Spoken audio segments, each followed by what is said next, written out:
Hello, Tampa Bay fans. You're listening to The William Haynes Show, your online radio home for Tampa Bay sports talk and Rays postgame shows.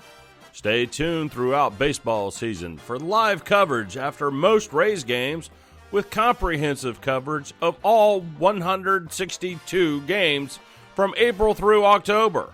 Got something to say? We'd love to hear it.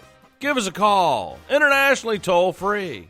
877-566-1020, or send us a tweet at WHBC Official. Don't go anywhere. Tonight's program will be starting in just a couple of minutes.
HBC. We are now just hours away from opening day. It is a good evening to you, and how you be? William Haynes here, you there, here at this Wednesday night at 9:10 here on the East Coast. The William Haynes Show, as always, live from the WHBC studio in Tallahassee, Florida. Our final preseason show, if you will, as opening day is tomorrow, 4:10 first pitch. From Miami, the new Lone Depot Park, the new naming rights announced a couple of days ago. It'll be Tyler Glasnow going up against Sandy Alcantara. We're going to preview that game at the very end of the show, so make sure you stick around for all that. Not just previewing this Rays 2021 season, but also went ahead and looked at all 30 MLB teams and pulled up the over-under for the win totals and previewing that in the playoffs and everything like that. So it is going to be an exciting show. Really hard to believe that basically this time of year is already upon us. It has kind of snuck up, and I think really came a month sooner than usual because the Rays taking their season all the way to the very end of the month of October. And now here we are at the end of March, beginning of April. No, it is not an April Fool's joke, but yes, April 1st, baseball will be back. So without further ado, I'm just going to jump right into it. We do have a couple of news items, the first of which is the Rays announced their taxi squad. This is a squad of 5 players. They do not have to be on the 40-man as far as I know. And if they appear in a game, it doesn't count against service time and all that good stuff. So right in the Rays wheelhouse, if you will, in that regard. But it's basically, I think mainly because of COVID stuff. If last minute if you have guys testing positive and they're not able to play, obviously you need someone to replace them. And last year, the taxi squad was just 3 players. You had to have at least one catcher, and then typically teams would do kind of a utility position player and then a pitcher in there as well. But the taxi squad this season expanded to 5 players, and the Rays initially will carry infielder Taylor Walls, infielder Kevin Padlow, catcher Joe Odom, and the right-handed pitcher, fan favorite of spring training 2021, the one, the only, David Hess, who really did struggle in spring training, but he is a guy that was a starter in Baltimore for a few years. So if you're going to have an arm, I guess, on the taxi squad, I mean, if you have, let's say you have Chaz Rowe, you find out 10 minutes before first pitch, he's not going to play. He's got COVID. All right, well, that's fine. That's not a big deal. You have other guys that can pick up the slack. But let's say you got Ryan Yarbrough starting and you find out 10 minutes before first pitch, oh, yeah, he's got COVID. He can't play. David Hess will come in, hypothetically, I guess, in that situation, and that's the nature of why the taxi squad is there and everything like that. And keep in mind that barring any injuries, this is another purpose for the taxi squad as well, obviously, without barring an injury, you can't make roster moves during the first 10 days of the season. So that's why we saw, while the Rays have not officially announced their 26-man roster, we know what it's going to be. And they sent down a lot of their bulk inning guys like Chris Mazza and Josh Fleming and those guys in favor of some shorter one-inning relievers. And the purpose of that is that you have, to start the season, you've got a 3-game series in Miami, an off day, a 3-game series in Boston, an off day, and then you've got your first homestand, and you've got an off day a week later. So during that stretch, that first 10 days, if you will, where you're not making roster moves, better to go with the shorter relievers than the length, obviously, because you're not going to need, hopefully, a lot of these length guys early on. They are carrying one, basically, in Colin McHugh, but, like I mentioned, Trevor Richards, Josh Fleming, Chris Mazza, all guys that are, 3 or 4 innings, 75 pitch types. We will see those guys come into play later over the course of this season, but as of right now, it logically, it makes sense that the Rays are going to carry more back-end, one-inning type guys. And as we discussed on last night's show, the difficulty of kind of navigating that Nick Anderson injury, and I think really completely changes the dynamic of the bullpen. Everyone gets basically moved up a spot. Now it's probably either going to be Peter Fairbanks or Diego Castillo thrusted into that highest leverage spot. As soon as tomorrow, those are the guys that are going to be taking the 8th and 9th inning. And guys like Andrew Kittredge and Chaz Rowe, who are middle relievers, even they get moved down or moved up a spot, whatever you want to say, because you no longer have that guy, Nick Anderson, who's, is good for those automatic 3 outs when you need it in a ball game. So that's all things to keep in mind. And also, Ji-Man Choi had surgery this morning, as we discussed on yesterday's show, arthroscopic surgery. He had loose bodies in his knee removed, and also, whatever this means, his meniscus was cleaned up. So, as I said on yesterday's show, we would not know the timetable in a more exact way until after the surgery was complete, and it seems like everything was successful, or at least went smoothly or as planned. So right now, the timetable for him, the only thing we got is that hopefully he can play games in 4 to 5 weeks. So whether that means a rehab assignment game in Durham, or he's going to be more likely than not, if the alternate training site is still going on in Port Charlotte, be there. So as it stands right now, we're talking basically mid to late May, I would imagine. So that's kind of where he comes in. And the interesting dynamic about that is, you never know when you're going to get your chance, but Yoshi Tsutsugo is now thrusted into this role where, compared to last year, where he was sort of a platoon third base guy, played a handful of games in left field, DH'd, he never really found a home.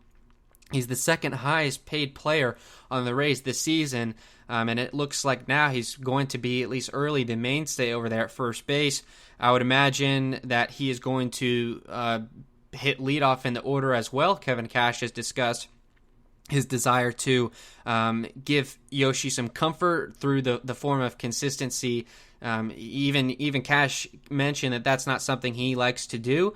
It's not about having your players comfortable. It's about putting them in the position you need them to be to win. But with all the difficult circumstances that Yoshi went through last year, obviously you could not have scripted a worse way to come from the Japan League over to the United States, not just to adapt to your Rays teammates and your new coaches and everything like that. That's hard enough, but to come to an entirely new country, a new language, all of those things, it's really, you got to cut him some slack for the struggles that he had last year, although he really did have some struggles hitting the fastball, and hopefully this new comfort that he may be found, if he's, basically every day at first base and hitting leadoff, you can get him into that routine.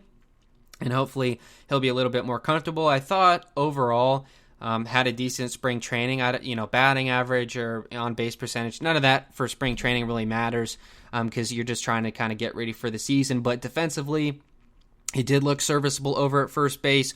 Definitely is not going to be as good as Ji-Man Choi. I don't think, whether it's defensive WAR or defensive efficiency rate, I don't think there's a defensive statistic that can really describe how good Ji-Man Choi is. I don't know how many first basemen there are in Major League Baseball that can go all the way down in a split like he can. I don't really see it that often, and he does it so routinely, and I don't think we're going to see much of that from Yoshi Tsutsugo, but does look decent over there. And hopefully, I guess we're going to need some better throws from guys like Adames and Wendell and Lau, so Yoshi doesn't have to scoop those balls out of the dirt. But Choi will be back potentially if everything goes smooth sometime maybe in late May. And then if things take a little bit more time or he needs some extra time to condition, because that was something that Cash mentioned, then maybe we're talking sometime in June. So again, really opens the door in I guess an audition, if you will, for Tsutsugo. And then the only other news item that we had, really, if you can call it a news item, on ESPN.com, that's where I get most of my resources from as far as looking at matchups and the schedule and whatnot. And a week or so in advance, they'll have the probable starting pitchers. When I did the show last night, they didn't have the probables for the Boston series, but now it looks like it is going to be in Game 1, Waka. The Rays have not announced if it's Waka starting or behind a bullpen, or behind an opener rather, but he will pitch in Game 1 against Nick Pivetta.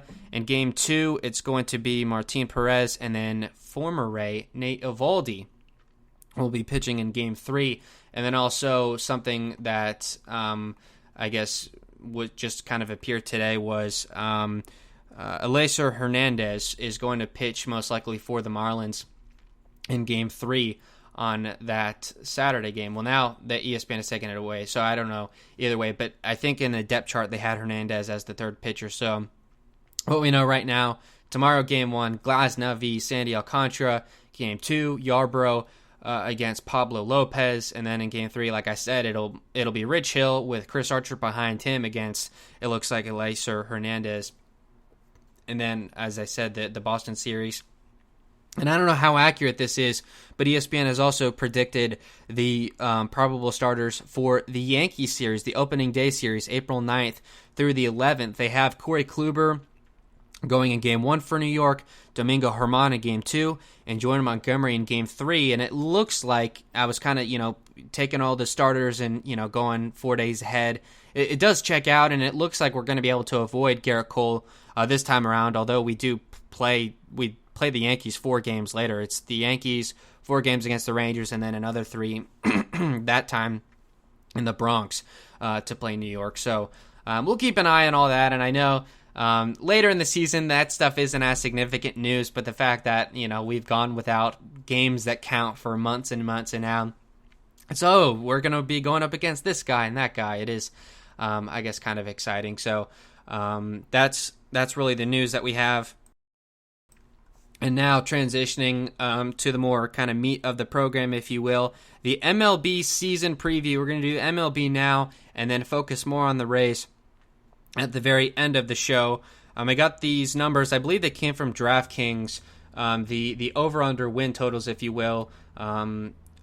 So make of it what you will. I'm obviously not an expert on all things MLB. I spend most of my time trying to follow the Rays, but of course, when you're watching games, you learn about other teams and stuff. And I try to watch other teams' games when possible. But just looking at the rosters and the kind of moves, I thought I had a pretty decent idea, and I predicted kind of the seeding and the playoffs and who goes where and how far. So without further ado, we have in the National League, we're going to start there. National League East is where we will start off. As the team winning that division, I believe if they do this year, it'll be for the 4th consecutive year, the Atlanta Braves.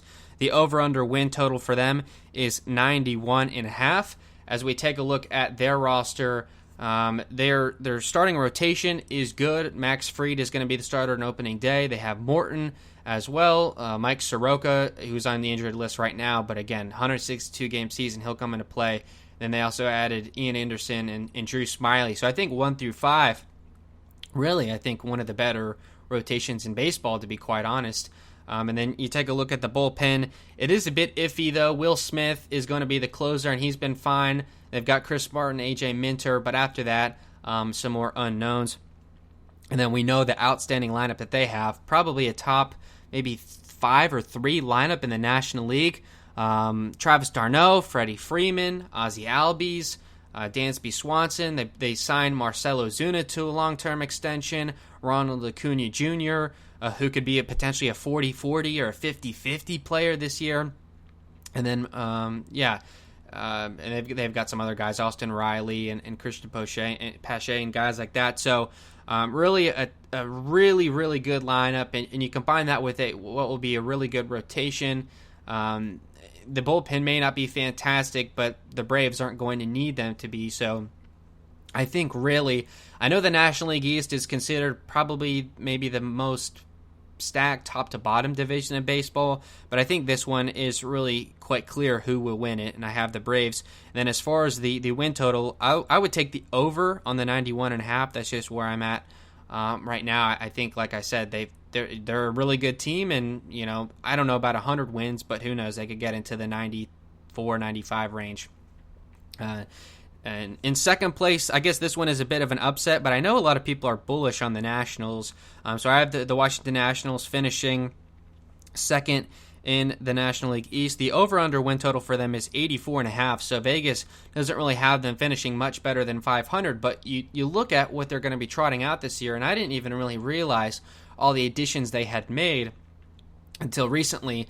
You look at the starting rotation. Again, this is another really quality rotation. I think maybe the Dodgers would be number 1, but the Nationals, I guess you would say, the number 2, 1, 2, 3 punch as far as starting rotation. You've got Max Scherzer as your ace, Steven Strasburg, who was the World Series MVP a couple years ago, and Patrick Corbin, who is outstanding in his own right, would be an ace on just about any other team, and he's the Nationals' third starter. And they also have Joe Ross, and they added John Lester, who is not, I guess, terrific. He's not a game breaker at this point in his career, but you have him as your fifth starter. Not a ton of pressure there. They also added Brad Hand to be their closer from Cleveland. I think they're paying him like $10 million to do so, but I would say, for a team that can afford it, he'd be worth the money. They also have Daniel Hudson, Tanner Rainey, Will Harris, so guys that were in the bullpen for them when they won the World Series. To me, that it's a good enough bullpen, and the addition of Brad Hand makes it really good. So pitching staff top to bottom is outstanding. And then you look at the lineup. I know that they lost Anthony Rendon a couple years ago, and that loss they certainly were feeling last season. But the lineup is really good. They added Josh Bell from the Pittsburgh Pirates, who was a slugger a couple years ago, fell off a bit in 2020, but they did have Starlin Castro already. Trey Turner has been a mainstay over there at shortstop. They added Kyle Schwarber from the Cubs. It looks like he's going to play in the outfield. Victor Robles, Juan Soto, who I guess the MLB number crunchers, the statisticians, the sabermetricians, whatever. I mean, if you ask them, Juan Soto is the second coming of name your favorite hitter. Ever. They're really high on Soto, and he's still really young. Ted Williams was the name I was looking for. They're saying Juan Soto is the next Ted Williams. I don't know if I'd go that far, but he has been outstanding thus far, and they still have Ryan Zimmerman. So a really good lineup as well, pairing with really an excellent pitching staff. I have them finishing second, not quite beating out the Atlanta Braves, and I'll take the over on them as well. Easily taking the over on the 84.5. So that's where I have them at. And then I guess this is kind of the surprise or the upset, hot take, whatever you want to say, but the New York Mets, I have them finishing third in the National League East. The over-under win total for them is 90.5, which I think makes sense. This Mets team has the highest expectation really that they've had in a really long time, and I think me personally, I've gotten in trouble being high on them and buying the hype the last handful of seasons. I think I picked them to win the division last year, and boy, did that blow up. I know they had all kinds of injuries, and opt-outs certainly did hurt them. I know Stroman, kind of the surprise opt-out close to the opening day was a tough blow for them. And while the Mets certainly did make some significant offseason additions, Carlos Carrasco, Francisco Lindor, Jonathan Villar, among others, not necessarily based in logic. I mean, this team could easily win, 96, 97, even 100 games, but it's just, the Mets going to Met sometimes, and it's just that they seem to be the most unlucky team in sports. It almost feels like anything that can go wrong will go wrong for them, and certainly the pressure. I think I would not envy being a player on the Mets right now, with the new owner, and of course New York being really the toughest sports city in the country. The pressure is always on the Mets, but now especially more than ever. But you take a look at really the roster, really question marks. I mean, the starting rotation is good, but you got to put a question mark on it, because we always think that their starting rotation is going to be good, and then they end up getting into some trouble. Of course, Jacob deGrom, I would argue, is the best starting pitcher in baseball. The fact that he's in his early 30s and he can still throw 100 or even 101 on his fastball, a really unique talent, and it really is a treat anytime you get to watch a Mets game when deGrom is on the mound. I know the Rays got a chance to face him late last season. That was cool. Carlos Carrasco, who's day-to-day, he likely won't start the season, but he's been a serviceable starter for all those years over in Cleveland. Marcus Stroman is another guy that they acquired in a trade from the Blue Jays a handful of years ago, and he's been pretty good in a Mets uniform, really a bulldog on the mound, that competitive spirit. They added Taijuan Walker, who was decent, played for the Diamondbacks, and then traded over to the Blue Jays last year. And then David Pearson, who was, I think, in his rookie season last year, and performed quite well, moved up all the way to, I think, like their 2 or 3 starter out of necessity. And at some point during the course of the season, it looks like they'll also have Noah Syndergaard coming back. So you think maybe, come playoff time, it would be deGrom, Syndergaard, Stroman, Pearson, and then maybe Carrasco. In October, you don't need a 5-man rotation anyway. So I think they're really set up there nicely. But if things go wrong, who knows? So I did put a question mark there. Some guys a little bit unproven. And then the bullpen, again, good names, but they are a bit unproven. Edwin Diaz, I guess likely will be the closer again this season. And ever since they acquired him, he's really been disastrous after being so good in Seattle. So if he ever returns to his Seattle form, he'll be fantastic, and the Mets will be great. But if he's a disaster again, then the Mets will probably struggle. Seth Lugo is a guy that's really good. He's one of their first arms out of the pen. Trevor May, a guy that they added, is good. Uris Familia, Dylan Betances, another addition. So the names certainly are there, but it seems like anytime you take these good relievers and you put them in the Mets uniform in Citi Field, they seem to just fall apart. Aaron Loop, another guy they added from the Rays. So the guys are there, but I do put a question mark on it. And again, anyone that's going to have the Mets finishing third in the division, really the only logical explanation for it is just, well, why would you bet on the Mets? And you really never should, because it seems like they always perform under expectation. So I have them, I would take the under on the 90.5, but like I said, they could win 100 games if they play up to potential. The lineup, I forgot to mention as well, is improved. They added, of course, James McCann and Francisco Lindor to an already good lineup. Pete Alonso is fantastic. Jeff McNeil, Brandon Nimmo, Conforto, Dom Smith, J.D. Davis. So top to bottom, and Jonathan Villar as well, they added from the Orioles. This is one of the teams that stands out. If everyone plays to kind of their best ability, this is one of the best lineups 1 through 9 or 1 through 8, I guess, in the National League that you'll find across baseball. But Pete Alonso was pretty bad last year, and who knows, maybe Frankie Lindor struggles, or some of these guys, or if people get hurt like so often happens with the Mets. if this team stays healthy and they perform at least to expectations, they'll be great. But I'm betting against that and having them finish third. Finishing in fourth place, I had the Philadelphia Phillies. The over/under on the win total for them is 80.5. So Vegas anticipating that they will be somewhere around 500, which makes sense. They're a top 5 payroll in the league, but could not even reach the postseason with the expanded playoffs a year ago. We were talking about the Mets performing under expectations. I think the Phillies even more so. You take a look at their roster. Okay rotation. Aaron Nola, Zach Wheeler, that's a good 1-2 punch for sure. But Zach Eflin, a guy that's had his ups and downs, and then after that you're looking at Matt Moore and Chase Anderson. So I'm not too sure about that. So 5-man rotation, and you're going to need more than 2 good pitchers, and even Aaron Nola and Zach Wheeler have had their ups and downs, but more good than bad. But then you take a look at the bullpen, and while they have tried to kind of overhaul it, it is still kind of a disaster, and really what doomed them, I guess, the last handful of years. Hector Neris is projected to be their closer. Archie Bradley, they added Jose Alvarado, who has not pitched well in probably about 2 seasons.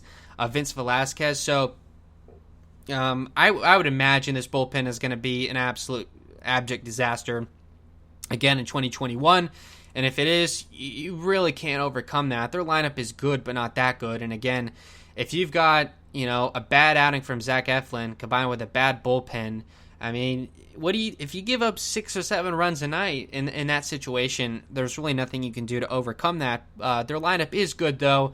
They did re-sign JT Realmuto, who I would say is the best catcher in baseball. I know the Mets were certainly trying to get a hold of his services, but he'll be back behind the plate, and that'll certainly help them.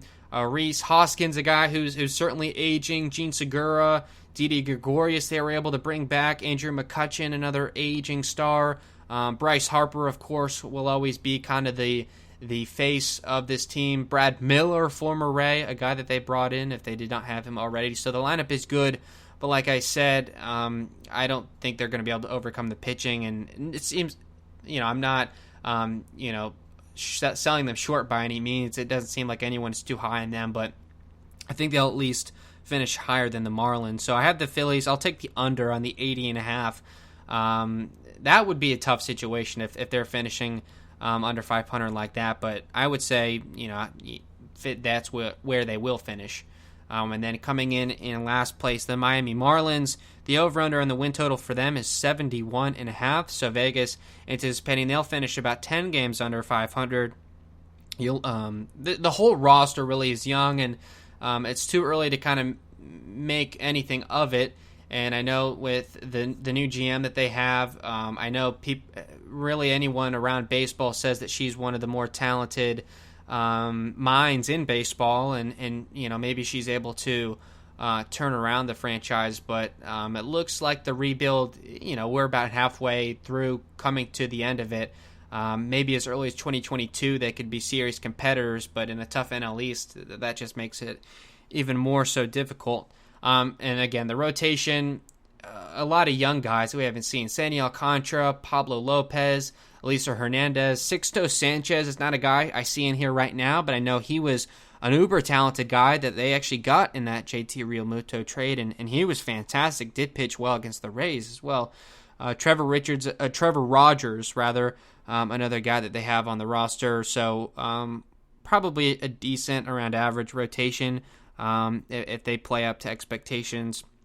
And bullpen, to me, looks a bit patchwork. You got Anthony Bass, Dylan Floro, Richard Blyer. They do have former Ray John Curtis in there as well. But knowing that you'd feel confident really pitching late in a game. And then you look at the lineup, it is kind of a middle of the pack. Some kind of stopgaps, like Jesus Aguilar, I think, is kind of on the back nine. He'll probably be their everyday guy at first base, at least to start. They do have some talented guys like Jazz Chisholm, a top prospect in their system. He'll be at second base. Brian Anderson. They do have former Ray Corey Dickerson, Starling Marte, Adam Duvall.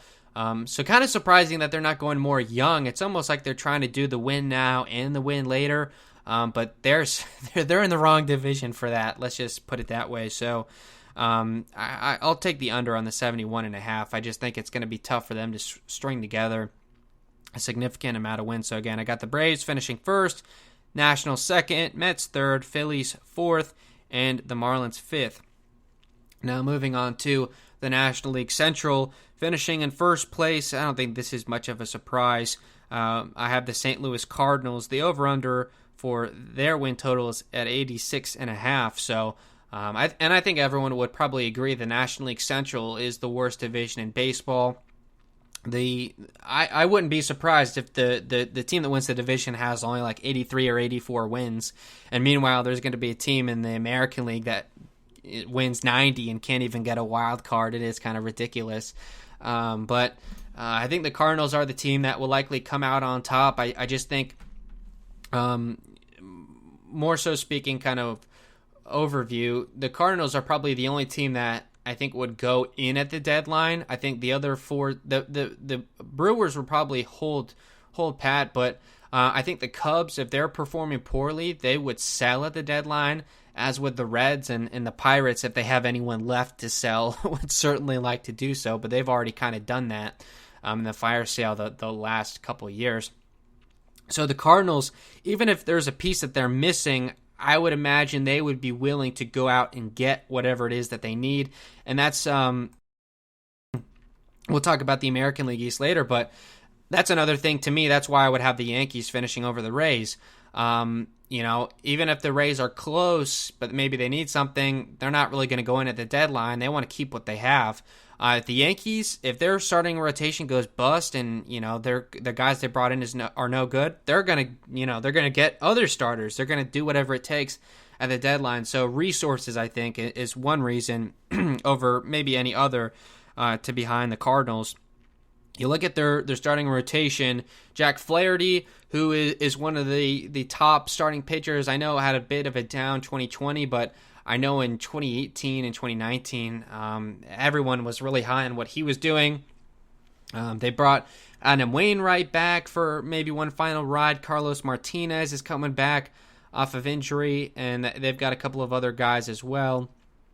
It'll be a decent rotation. Their bullpen, at least to what I can tell, is a bit iffy. Jordan Hicks is certainly a good closer, but then you're talking about Giovanni Gallegos, Genesis Cabrera, Alex Reyes. So no one to me that's really standing out, and that might be something that holds them back. And then you look at the lineup. It's decent, certainly. Yadier Molina, they brought back again, kind of him with Wainwright for one final ride, and maybe that's one thing that pushes them over the edge. Paul Goldschmidt, Nolan Arenado, the addition that they brought in, and that was to my earlier point. They've got the resources, and I mean they flat out fleeced the Rockies. Anyone could have gotten Arenado at that price, but Paul DeYoung, Harrison Bader, Matt Carpenter. So a serviceable, above-average lineup combined with a decent pitching staff. And again, you don't need to win 100 games to win this division. 84 may be all that it takes. So I'll have the Cardinals coming out on top, and I'll take the over on the 86.5. I mean, I don't know, 87, 88 wins. Maybe is where I would have them. Finishing in second place, I have the Milwaukee Brewers. The Brew Crew, the over-under on wins for them is at 82.5. So again, Vegas having them right around 500, and that makes kind of sense. They're if anyone defines kind of being average, middle of the pack, certainly the Brewers. I think they're always kind of caught between. They're not going to rebuild, but it's not like they can really go all in. They just have the guys that they have for right now. The rotation is okay. Brandon Woodruff, a guy that's going to be kind of the ace of their rotation. And then after that, no one really stands out. Corbin Burns, Freddie Peralta, Brett Anderson. So that might be something that holds the team back. The bullpen actually is decent, though. I would say they probably have two of the top 5 relievers in baseball, and closer Josh Hader and National League Rookie of the Year last year, Devin Williams, who was absolutely fantastic. And then they've got some other serviceable names in there as well. But there's your 8th and 9th inning. Your starter gives you 5. Just get 2 innings from anybody, really. So I think they'll be okay with that. So kind of an average pitching staff if you look at it from a total point of view. Their lineup, it's okay. They've got some guys, like they brought in Colton Wong from St. Louis. I'm surprised they got that done. Travis Shaw from the Blue Jays in addition. They brought in Jackie Bradley Jr. So they actually did try to make some additions, and they still have Avisail Garcia. They have Danny Vogelbach, who will be tough to use, I guess, without the DH in the National League. But Lorenzo Cain, another guy, and then Christian Yelich, a guy who was in the running for a National League MVP a couple seasons ago. So certainly some names there. If they're all able to gel together, it looks like they're going to be able to play pretty good team defense. Jackie Bradley Jr., Christian Yelich, Colton Wong. So that might be something that gives them an advantage as well. Lorenzo Cain, I know, has robbed some home runs in the past. An exciting player out there in the outfield. So overall, a good team. I'll take the over on the 82.5, but I just don't know that they'll be able to jump over the Cardinals. I think the standings will be really close, and who knows, any team could do it, save for the Pirates, but I'll have them finishing second. And again, over on 82.5. They'll be above 500, certainly. Finishing in third place, I have the Chicago Cubs. The over-under win total for them is 78.5, so Vegas not really high on them. I don't think really anybody is super high on the Cubs this year. You look at their starting rotation, it's okay. They've got Kyle Hendricks, who pitched pretty good last year, Zach Davies. They brought back Jake Arrieta, which I guess will be fun, Trevor Williams. I wouldn't call it a good rotation, but they've got names. You look at the bullpen, it's a bit iffy, and something that really doomed them last season. And I know they shipped one of them off, I think, to the Angels because Joe Madden is trying to collect all of his old buddies from the Cubs. But they have Craig Kimbrell. They've got Brandon Workman from, I think he was with the Red Sox and I think also the Phillies last year. So they bring him in. Andrew Chafin. Alec Mills, ESPN has in the bullpen, a guy who threw a no-hitter last year. I would imagine they'd rather have him in the starting rotation, but there's some names. I mean, Kimbrell and Workman, I would say, are the main two, but you're going to need probably more than that with the starting rotation that the Cubs have. And then I would say the lineup right now is probably average.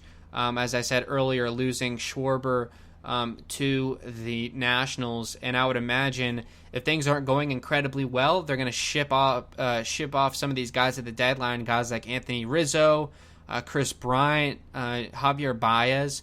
So, I mean, good players, all guys that were part of that World Series run in 2016, but the Cubs, I don't really think are that window is closed, and I think they're kind of ready to move past it. But Wilson Contreras, another guy, they brought in Jock Peterson. They have Jason Hayward still. So there's names. Matt Duffy made the 40-man, if not the 26-man. I'm not sure, former Ray there. So kind of an average lineup combined with a pitching staff that I don't love. And that combination is good for a team that probably will finish under 500, and that's where I have them. I would take the under on the 78.5 wins. Finishing in fourth place, I have the Cincinnati Reds. The over-under for them is 81.5, so I guess some people have them finishing over the Cubs, but I just don't see it. You look at the starting rotation, I am actually impressed. Even after the loss of Trevor Bauer, they still got some really good names. Luis Castillo, a guy that's been good the last couple of years. Sonny Gray, a guy that I think is kind of having a career resurrection after, he was really good with the A's and then really did not perform well in New York with the Yankees, and now I think has found a nice spot in Cincinnati. Tyler Mahle, Wade Miley, kind of a stopgap guy, and Michael Lorenzen, a guy that they are, I guess, transitioning from the bullpen, a guy that's certainly capable, has got good stuff. So I think 1 through 5, that's actually a good rotation. Then you look at the bullpen, everyone knows Amir Garrett. They brought in Sean Doolittle from the Nationals. Tejeda Antone, I guess, is going to be one of their top relievers. So the rotation is good. I think the bullpen is okay. And then you look at the lineup, and I would say, it's iffy. An aging Joey Votto, Mike Moustakas, Eugenio Suarez, Jesse Winker, Nick Castellanos. Guys that you know of course, but they're all kind of aging players. None of them, they're home run hitters, but, if your entire lineup is, guys that hit 210, 220 and hit, 30 home runs or whatever, that to me just is not a winning formula. And, Joey Votto, I don't know how much good quality baseball he's got left in him, if any. So that lineup, I think, will hold them back. And really, I think the bad taste in everyone's mouth, I guess, with Cincinnati was their playoff series last year. In the 2 games against the Braves, they couldn't scratch across a run. And that's not just 18 innings in 2 games. They were, I think, in extra innings maybe in both of those games. I know really long in one of them, and they couldn't scratch across a single run. So that just to kind of prove my point. And, in big games, a lineup like that is not going to do you any good. So I don't know how far that pitching staff could really take them. I would take the under on the 81.5. I don't think there's any indication that would tell you that this is a winning team, and I have them finishing under 500 and finishing in last place. Probably the worst team in baseball in 2021 will be the Pittsburgh Pirates. The over-under win total for them is 59.5, so right in the market of losing, over 100 games. Instead of looking at the rotation and the bullpen and the lineup, the only thing you need to know about the Pirates is they suck. I mean, they've really got nobody, anyone half decent that they have on their roster, they have shipped off in a fire sale. You look at Jameson Taillon, Josh Bell, anyone quality that has any value whatsoever is off this team. So you're left with guys like Colin Moran, Adam Frazier, Brian Reynolds, Gregory Polanco, just players that, if the Pirates can't even trade them away, then that kind of tells you what they are, and I don't even know what to make of the pitching staff. So I probably have them finishing under 59.5.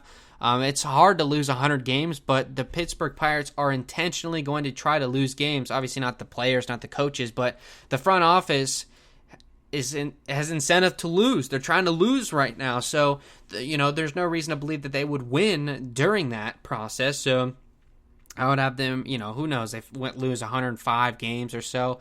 I don't know how many games the team was lost in a season. If any team's going to lose 110 games, it might just be this Pirate squad. But that's where I have them. So National League Central, the Cardinals winning it, the Brewers finishing second, the Cubs third, the Reds fourth, and the Pirates in last place.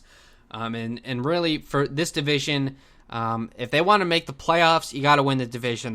No wild card is coming out of the National League Central. That much is for certain. I know both of the wild cards came out of there last year, which was just so bizarre. But there's too many good teams in the National League East and also in the National League West, which we'll talk about now. This division, I would say, is probably pretty easy. We know how it's going to go. The Los Angeles Dodgers, the reigning, defending World Series champions, their over-under win total is 102.5. So, everyone would say they're going to have the best record in baseball, long and away World Series favorite. There really is no weakness to this team. They even have depth, I guess, at the minor league system, because I know just the kind of prospects they have that can come up. Dustin May, a guy that has kind of finished that process, and he's going to be a starter actually on this team. So you take a look. They have easily, hands down, best rotation in baseball. A better 1-2-3 punch than even the Nationals. You got Clayton Kershaw on opening day, Trevor Bauer, and then Walker Buehler, Julio Urias, and then Dustin May is going to be in the rotation, which actually kicks David Price to the bullpen. That's kind of amazing that, not really how far has he fallen, but just that, I think that's just more so to how good the starters for the Dodgers are. You take a look at the bullpen. I know kind of doomed them at times. I know they certainly kept the Rays in the series at times. Kenley Jansen blowing that save, or I guess getting the loss in that game 4 with the Phillips walk-off and all that. But they have Blake Trinan, Joe Kelly, Victor Gonzalez, all guys that you remember from that World Series. And then David Price, a guy that, I think, I don't know exactly how they're going to use him, if he's a 2 or 3 inning guy, or if now he's just going to be a 1 inning guy. That he would be, I think, an actual decent closer, to be quite honest, in 1 inning spots every couple days. I think that might be kind of an interesting thing. I know him out of the bullpen was a big part of the Rays 2008 run, so if he's going to return to that form, that will actually be cool to watch, as long as it's not against the Rays in the Fall Classic. But best rotation, an outstanding bullpen, and a lineup that I described it as a championship lineup. It's a team that really kind of carried this team to the finish line. Not that they needed to, but they were just so good. Pushed them over the top against the Braves and the Rays as well in October. Will Smith, the catcher, Max Muncy, Justin Turner, Corey Seager, who was the World Series MVP, AJ Pollock, Cody Bellinger, MVP candidate, and then, maybe one of the best top 2-3 players in baseball in Mookie Betts, as if they needed anyone else. So I think we were talking with, I forget which team it was, maybe the Nationals or the Mets. You look at teams that are so good 1 through 9. The Dodgers, I think, are as tough as any. Murderers Row, along with the Yankees, teams like that. There's no easy out in that lineup in any day, so I think they're going to kind of steamroll through. And I would quite confidently take the over, actually, on the 102.5 wins. I think this is a team that could win upwards of 110 games just because they're so stacked, and I couldn't imagine them really. You couldn't even see them losing a series, yet going on a losing streak of 3 or 4 games. So that's where I have them. And then in second place, of course, kind of the obvious pick, the San Diego Padres. The over-under win total for them is 92.5. They were absolutely they were on a spending spree this offseason. Any player that they could acquire, they were trying to do so, and they did so at the trading deadline last year as well, guys that they brought in. But this offseason, bringing in Yu Darvish, Blake Snell, Joe Musgrove, completely revamped the pitching staff, and the lineup as well is absolutely fantastic. So looking at what they are bringing to the table, great rotation. Yu Darvish is going to be the opening day starter. Blake Snell, don't even need to say anything about that. We all know how good he can be when he's at his best. Dinelson Lamet, who's a great young prospect type guy. Joe Musgrove, who they brought in. And then Chris Paddock, who at one point I think was the ace of the staff and now is all the way down to the 5th starter. But a great rotation. I don't know if it's going to hold together. I mentioned this when I was talking about the Blake Snell trade when we were coming back to start spring training, just that I'm concerned about how the Padres are going to use him. I just see them as being a team that's kind of going to give in to what Blake Snell wants, because Snell wants to compete. He wants to pitch as long as he can until his arm falls off. And I wouldn't be surprised if you see him in the mustard and brown going 6 innings, 120 pitches, like each and every time out. And that's not really something he's ever done in his career, and I just don't know if something like that is sustainable. Yu Darvish, maybe they end up using him the same way. So I have some concern from that standpoint if they're not careful with these, not old guys, but older guys. They're not in their young 20s anymore. So that'll kind of be interesting to watch. And I was going to say Mike Clevenger, but I think he'll miss the entire season with Tommy John, I believe it was the procedure that he had done. The bullpen is pretty good. Mark Melancon, the closer. Drew Pomeranz, another guy. Emilio Pagan, they brought in from the Rays last year. Really struggled his first year in San Diego, but a guy that we saw could be really good. He was the closer for the team in 2019. Keon Kella, Austin Adams, among others. So what I would call a good bullpen, and then a really good lineup. Austin Ola, I think one of the better hitting catchers. Eric Hosmer, Jake Cronenworth, a guy who I know Rays fans are kind of upset about losing, and it looks like he'll be a really, really good player. Manny Machado, Fernando Tatis, who I believe is going to be missing some time. I thought they don't have him on the injured list on the roster I'm looking at. Tommy Pham, former Ray, Trent Grisham, Will Myers. So a really good lineup. Again, another one of those kind of top to bottom can really do some damage lineup, and I think they'll be ready. If they can get into the dance, they could be a team that's dangerous to face in the playoffs. But I think their ceiling is they're not going to be able to overtake the Dodgers right now. LA is just too good. I kind of don't really understand what San Diego is trying to do.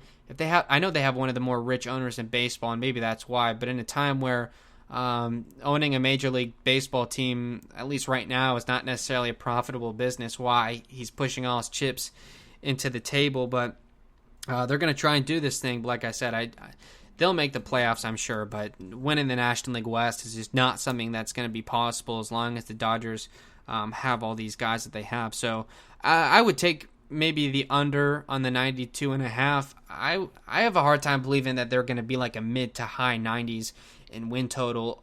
They're a team that I think will be subject to some slumps, maybe just some injuries, because they do have kind of some older type guys. Tommy Pham, I know, is getting a little bit up there, and he's been certainly injury prone throughout his career. So guys like that, I mean, if they can't hold up, it'll be tough. Like I said, at least, especially in the National League side of things, making the playoffs should not be too big of a concern. I think they'll be able to get that done. Moving on now, kind of to the bottom.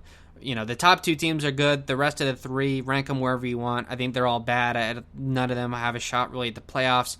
Finishing third, I have the Arizona Diamondbacks. The over-under win total for them is 74.5. Kind of an interesting team. I'm not quite sure how far they'll be able to go, but you look at the rotation, Zach Gallen, of course, Madison Bumgarner, and kind of the twilight of his career, Merrill Kelly, Caleb Smith. So some names certainly that you'd be familiar with, and I don't know if they'll play to expectation. You look at the bullpen, Joakim Soria, but after that, a little bit questionable. Stefan Crichton, Juan Lopez. Don't know a ton about those guys, so the bullpen may be something that holds them back. So good rotation, okay bullpen, and an iffy lineup, let's just say that. I mean, outside of Ketel Marte, Cole Calhoun, Eduardo Escobar, I mean, who's getting it done in this lineup? I really don't see how they're going to be able to move the baseball a whole ton, and that pitching staff can only take you so far. So I have them finishing third, and I would take maybe the over on the 74.5. Finish 10 games over under 500 is you've got to be pretty bad, I think, to do that. So have them kind of finishing more close to 500. I think they'll have it. They'll be around by the All-Star break, but they're may limp to the finish line. Finishing in fourth place, I have the San Francisco Giants. Looking at their roster, okay rotation, Kevin Gausman, Johnny Cueto, Alex Wood, a guy they brought in, but that's no game breakers in there. You look at the bullpen, it's decent. Jake McGee, Tyler Rogers, Matt Weisler, but again, nobody fantastic in there as well. And then the lineup is, I would say, just okay. I mean, they've got names, but really aging guys like Buster Posey, Evan Longoria, of course, Brandon Crawford, Alex Dickerson, Mike Yastrzemski, a guy who played really well last year, Tommy La Stella they brought in. Kind of surprised that they're not really, I guess they're not willing to go into the rebuild mode yet. They're still trying to win now. But like I said, I think with the Marlins, you picked the wrong team to try and win now. I think you just play to your strengths. You ride out the rebuild until maybe the Dodgers kind of go into a little bit of a dirt nap once kind of their window closes, if it ever does. They have enough money to retool whenever some of these guys retire, but the Giants, I think, are going to find themselves in a bit of a tricky situation. Why they ever traded for Evan Longoria in the first place, I don't really have any idea. So I would take the under on the 75.5. I think this team's safe to say they'll be at least 10 games below 500. They're just not going to be able to get it done. And then finishing in last place, a team that's kind of been doing a fire sale of its own, easily one of the worst teams in baseball, the Colorado Rockies. The over-under win total for them is 63.5.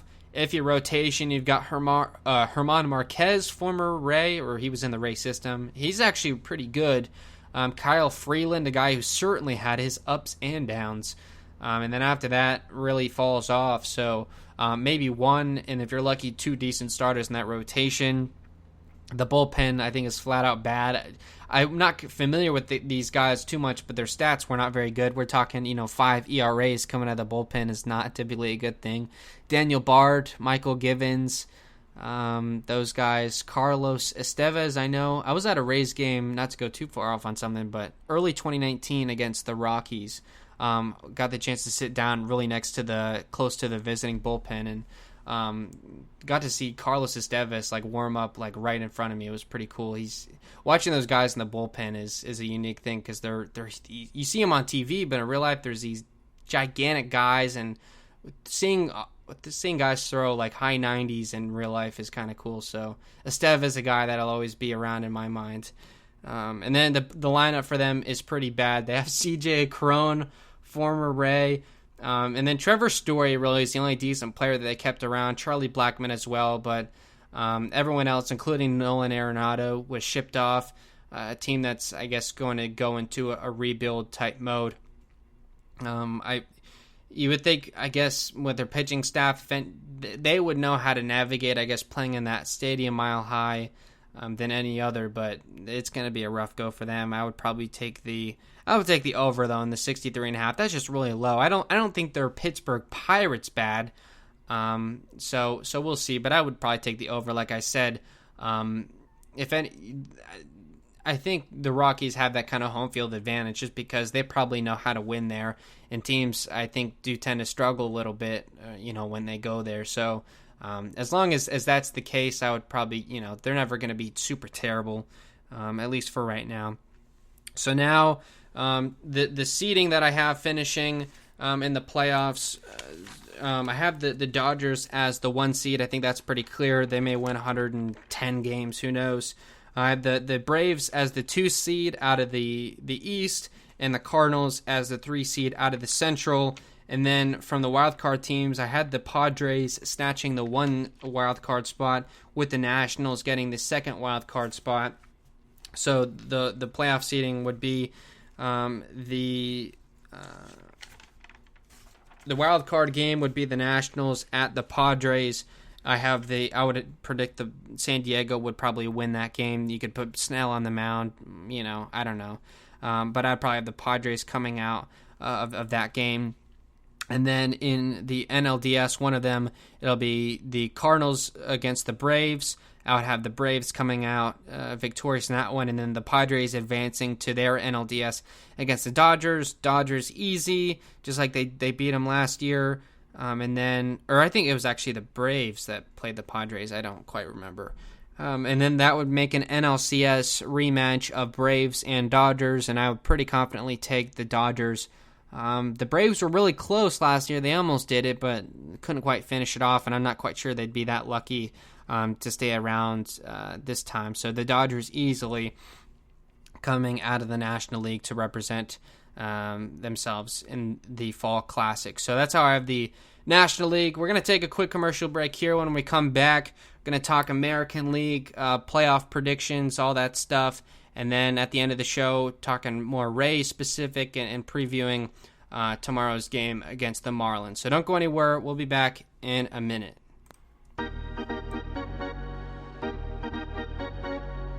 Hey Rays fans, William will be right back. We're in a commercial break, so don't touch that dial. Remember, you can call us internationally toll-free at 877-566-1020 or tweet us your thoughts at WHBC Official.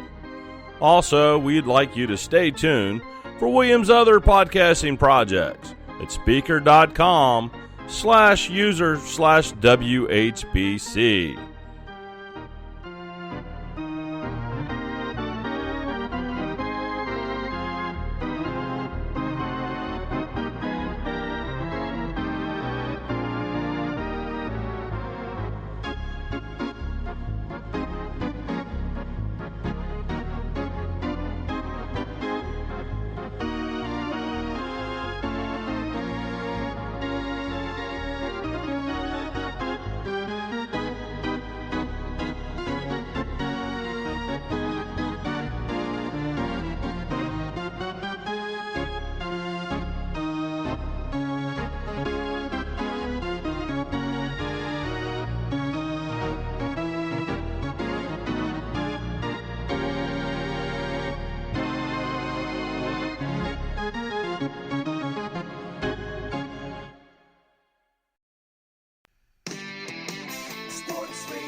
HBC.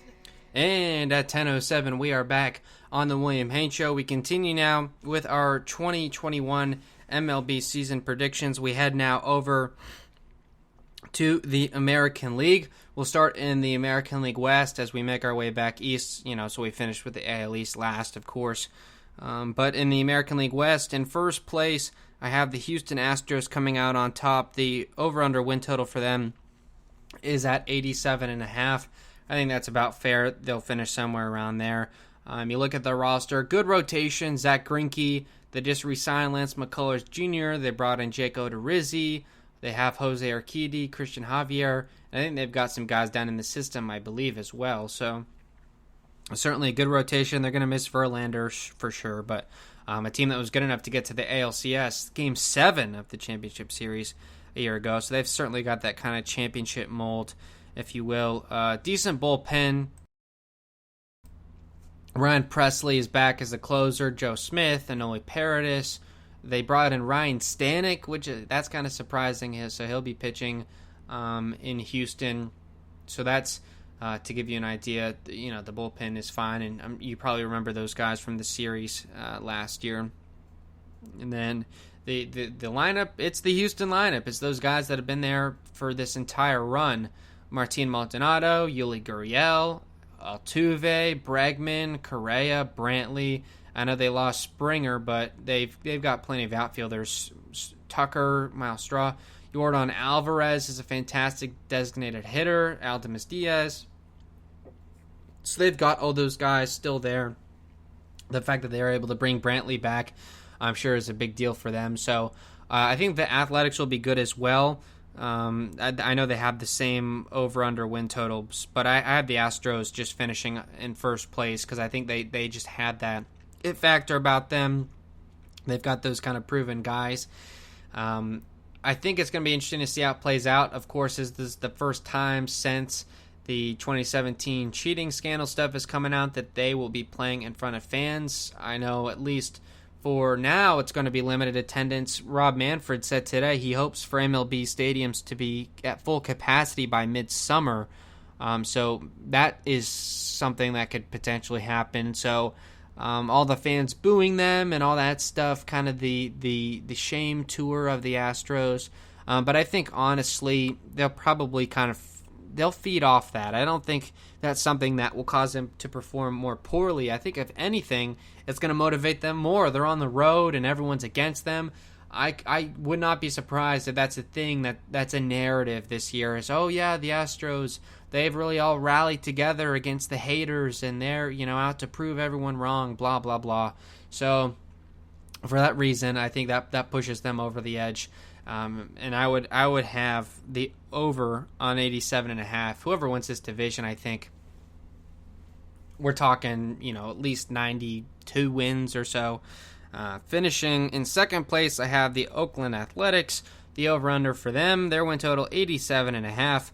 You look at the roster, the pitching, the starting rotation is good. Frankie Montas, Jesus Luzardo, Bassett, Minaya, Fires. So all those guys that you're familiar with as Oakland A's, they're there, and it's a good rotation. The bullpen is decent. I know they lost Liam Hendricks to the White Sox, but they brought in Trevor Rosenthal. I know people were kind of questioning that. It was like 1-for-1 almost as far as money, I believe. Jake Diekman, Lou Trevino, AJ Puck. They brought in Sergio Romo, so the fact that he's still doing his thing at that age, I think he's at least 40 years old now. So they've got guys in the bullpen, and then the lineup is pretty good. Matt Olson, Jed Lowry, they brought back. I'm not sure how much he'll be able to contribute. Matt Chapman coming off injury. Mark Canha, Ramon Laureano, Piscotty. They brought in Mitch Moreland from Boston, I believe, unless he was with the A's last year. So a pretty good lineup as well. So pretty, they're solid all the way around. But I would imagine Houston has that it factor about them. It's that lineup. It's just so hard to face. There's nothing about the Athletics that you look at and go, oh yeah, no one wants to face, this guy. I mean, Matt Chapman maybe, but it's a lineup that is good but not great. And I would say the Houston lineup probably you would say is great. So I would also take the over on the 87.5. Maybe they have 88, 89 wins, but maybe they get over 90 as they tend to do. They always outperform their expectations, so we'll see as far as that. But I have them finishing in second. Finishing in third place, the Los Angeles Angels. The over-under win total for them is 83.5. You look at their roster, rotation is iffy. Dylan Bundy for a second straight year, I guess, is going to be their ace. Shohei Ohtani is going to be back pitching, and while he's looked excellent this spring training, you never know if he's ever going to return to his 2018 form. They brought in Jose Quintana from the Cubs. Heaney and Canning. So nothing that really stands out. Maybe Ohtani ends up, because I think they have him pitch every Sunday, so he's not even really part of the rotation. So I don't know. That's going to be something that holds them back. It's always been pitching really that holds the Angels back. The bullpen is iffy as well. They brought in Raisel Iglesias, who I guess was fine. No one else really after that, to be honest. Mike Mayers, Tony Watson, I'm not familiar with those guys, and their stats really weren't fantastic either. So, iffy rotation, iffy bullpen, and honestly, a lineup that I think is just okay. This is really what the Angels have been. Their top four is outstanding. They've got, Ohtani, Mike Trout, best player in baseball, maybe still. Anthony Rendon is fantastic. Albert Pujols is on the back nine, but he can still do some things.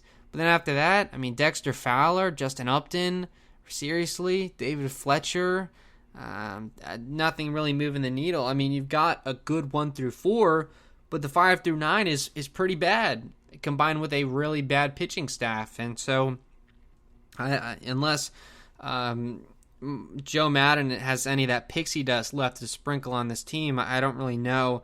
The ceiling to me is pretty low, and I would certainly take the under on the 83.5. I don't think this is a winning team this year. I think they finish under 500. There's nothing really that stands out besides, they're the team that has Mike Trout and also Ohtani, and they signed Anthony Rendon. I think that's going to end up being a signing they'll come to regret, as I think they kind of have with Albert Pujols the last several seasons. Finishing in fourth, I have the Seattle Mariners. The over-under win total for them is 72.5 games, so a team that is expected to finish firmly below 500. Their rotation, I think, is a bit iffy. I like the top two. Marco Gonzalez, they brought back James Paxton. UC Kikuchi, a guy who's been with them a couple years. Chris Flexen, fine. So, a rotation that is iffy. Bad bullpen, honestly. Rafael Montero is going to be their closer. Kenyon Middleton, Kendall Graveman. Anyone really standing out to you? Not to me. And then you take a look at their lineup, and it's iffy at best. You've got Kyle Seager, Kyle Lewis, Mitch Haniger. But after that, no one really that stands out. I know they've got a ton of young prospects and that kid that I can't remember his name that came over from the Mets in that Edwin Diaz trade, but that's not going to make them a winning team all of a sudden. I would take the under on 72.5. They're a bad team, and they'll finish with a bad record. And then finishing in last place in the West in the American League have the Texas Rangers. The over-under win total for them is at 66.5, so a team that's expected to lose around 100 games or so. Everything about this team really is bad. Bad pitching staff, really. Kyle Gibson, okay, fine. And then after that, you're looking at Mike Fultonevich, who the Rays, I thought at the time, ended his career. The Braves DFA'd him, and I thought he was done. Well, the Rangers pull him out of the trash heap. Jordan Lyles, Dane Dunning, that's not good. They're a team that's going to finish, they're at the bottom 5 of the league easily. I really can't point out anyone in their bullpen. Ian Kennedy, is going to be their closer, and that's really it. I'm not even too familiar with him. I know Leclerc, one of their better relievers, is out for some significant time. And then you look at their lineup, and there's guys, 2 former Rays and Nate Lowe and Nick Solak. They brought in David Dahl from Colorado. They still have Joey Gallo around, Willie Calhoun from the Angels. They've got guys, but by no means is it a good lineup. So I'm actually going to take the under on the 66.5. This is a team that I think will lose 100 games. They're not very good at any particular aspect. They also have Chris Davis from the Athletics. I don't know why they would bring him in. It seems like they're a team that would try to maybe tank. They're going to have 40,000 strong at opening day. You would think that, they say they're going to be at full capacity, but with this team that stinks, who wants to go to Texas Rangers games? I think that is going to be a funny narrative because they're the only team as of right now that's full 100% capacity because the state of Texas allows it. The Astros, obviously, who also play in Texas, they're only doing 50%. So I think it is going to be kind of funny. The Rangers are, they're so bullish on all these fans, and I don't think they're going to pull 40,000, because they're a bad team. I think that's going to be kind of funny that it says they can have 40,000, but maybe only 15 or 20 actually go to the games just because no one wants to see them play. I think that is kind of a funny thing. So, again, in the West, Astros finishing first, the Athletics not far behind, the Angels third, Mariners fourth, and the Rangers in fifth place. Now moving east over to the American League Central, I have the Twins winning that division. The over-under win total for them is at 88.5. Decent rotation. Kenta Maeda is going to start on opening day, which is a bit of a surprise. By no means is he a world beater. Jose Barrios, Michael Pineda, Jay Happ, who they brought in, Matt Shoemaker. So they did bring in guys, certainly, but no one that's really going to carry them far. But they're decent, I would say. Decent bullpen as well. Alex Colomé, who pitched well for them last year. Taylor Rogers, Tyler Duffy. So a good bullpen as well. So a decent pitching staff. Not good bullpen, but decent. And then the lineup is good. A team that crushes home runs better than just about anybody. Mitch Garver, Miguel Sano, Jorge Polanco, Josh Donaldson. They brought in Andrelton Simmons, Brian Buxton, and then Nelson Cruz, who amazingly is still doing his thing in his 40s. So a lot of home runs still to come from them, and that's always kind of been what's carrying them during this run. And I think the pitching maybe is better than it's been in a little bit. I think that rotation is actually quite serviceable, the names at least. I mean, Jay Happ and Shoemaker at the back end, I don't know, but we'll see. But I think right now, and quite circumstantial as well, they would be the best team with the best chance to come out of the American League Central. And I would take the over on the 88.5. I think they get at least to 90 wins, and maybe 93, 94. Who knows? Finishing in second place, I have the Chicago White Sox. I know they're a team that a lot of people have been kind of in love with over the offseason. They've brought in Tony La Russa out of retirement to be the manager. And that's something I think could definitely blow up. I guess they could go on a run, but I think more likely it's going to be that the players don't like him. They don't like playing for him. They kind of go through a slump, and he's selling them out to the media. He can just be kind of a tough guy to deal with. And the White Sox have kind of undergone this, let the kids play mentality. They've got guys like Tim Anderson, who's flashy but an outstanding player, and this movement in Major League Baseball. Let them do their thing, man. Let the stars be stars. And Tony La Russa is anti everything that, which I think makes the whole thing a terrible fit.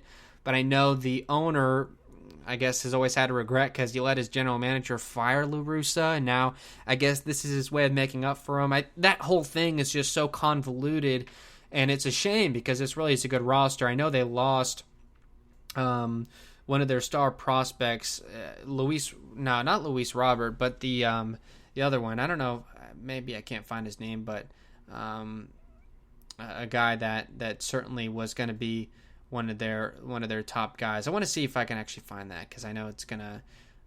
Eloy Jimenez is the name. He's gonna miss I think like 5 or 6 months, and he was gonna be a big part of their team in the outfield. Eloy Jimenez, so he's gonna be out. So I think that's kind of the last straw.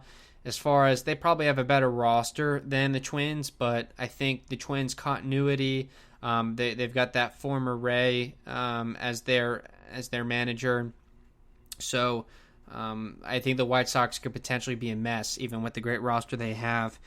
Good rotation. Lucas Giolito has kind of established himself as one of the better starters around. Dallas Keuchel, Lance Lynn, among others. So, at least the top three is pretty good. Bullpen is okay. They brought in Liam Hendricks, who's probably a top three reliever in baseball. So that certainly was as good of an addition as you can find. But then other than that, Aaron Bummer, Matt Foster, Evan Marshall, have you heard of these guys? Not really. So an okay bullpen, and certainly that's going to be something. Liam Hendricks can't do it all, so that's maybe what holds him back. The lineup is good, though, even with the loss of Eloy Jimenez. Yasmani Grandal at catcher, he's good. Jose Abreu, who won the MVP in the American League a season ago.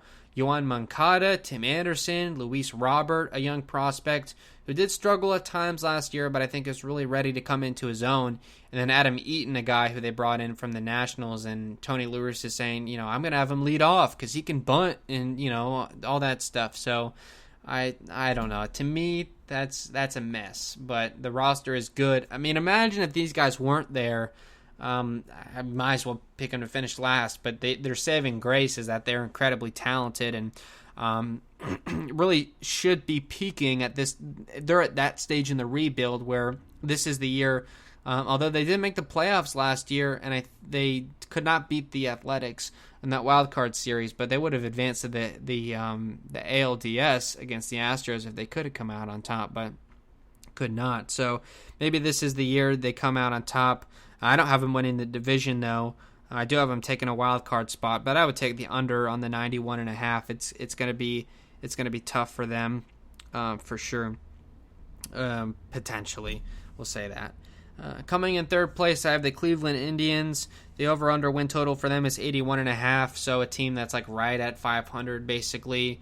The rotation is still really good, even with the loss of Carrasco and Clevenger and those guys. But Shane Bieber, who won the Cy Young, Zach Plesac, Aaron Savall, Logan Allen. So they've got good guys. The bullpen is iffy, especially with the loss of their closer, Brad Hand. James Karinchak is their closer. Nit Whitgren, Phil Matone. So I'm not too familiar with those guys. So and their stats aren't good either. So iffy bullpen, which is a good rotation, iffy bullpen. In a lineup at this point, especially without Francisco Lindor, that I would call average. Jake Bauers, former Rays, I guess going to be the mainstay at first base. Cesar Hernandez, Jose Ramirez, who was always kind of an MVP type guy. Andres Jimenez, a guy that they brought in from the Mets in that Lindor trade that I think has a high ceiling. Eddie Rosario, a guy also coming over in that trade, but not really, kind of just average. And you combine that with a pitching staff that's not going to carry the team, and you have a team that's going to finish around 500. I think with the circumstance, they're going to be playing a lot of these games against teams that aren't so good. I would have them finishing above 500, so I would take the over on the 81.5, just because they have the lowest payroll in baseball this year, so this is kind of their final ride. Not that the window is open, it's most certainly closed, but if they don't make the playoffs this year, it's dirt nap time, and so they may want to take advantage of that. Terry Francona, I don't know how long he wants to keep managing. This would be a great time after this year to retire and just wipe his hands clean of the whole thing and let the new guy deal with the rebuild that they're about to go through. So with all that, they'll finish above 500 and I guess be at the hunt at some point, but they're not going to go in at the trade deadline. If anything, they're going to try and be selling guys. Finishing in fourth place, the Kansas City Royals. The over-under for them is 73.5, which I think is a bit low when you look at the guys that they have. Rotation, I think, is average. Brad Keller is okay. Mike Minor, they brought in. Jacob Junis has been there for a while. So some decent starters to make an average rotation. Bullpen is okay. Greg Holland, who pitched pretty well. Jesse Hahn, Brad Branch, Wade Davis, just looking at their 2020 numbers. And then the lineup, I would say, is a good lineup. Salvador Perez, Carlos Santana, who they snatched up from the Indians, kind of surprising.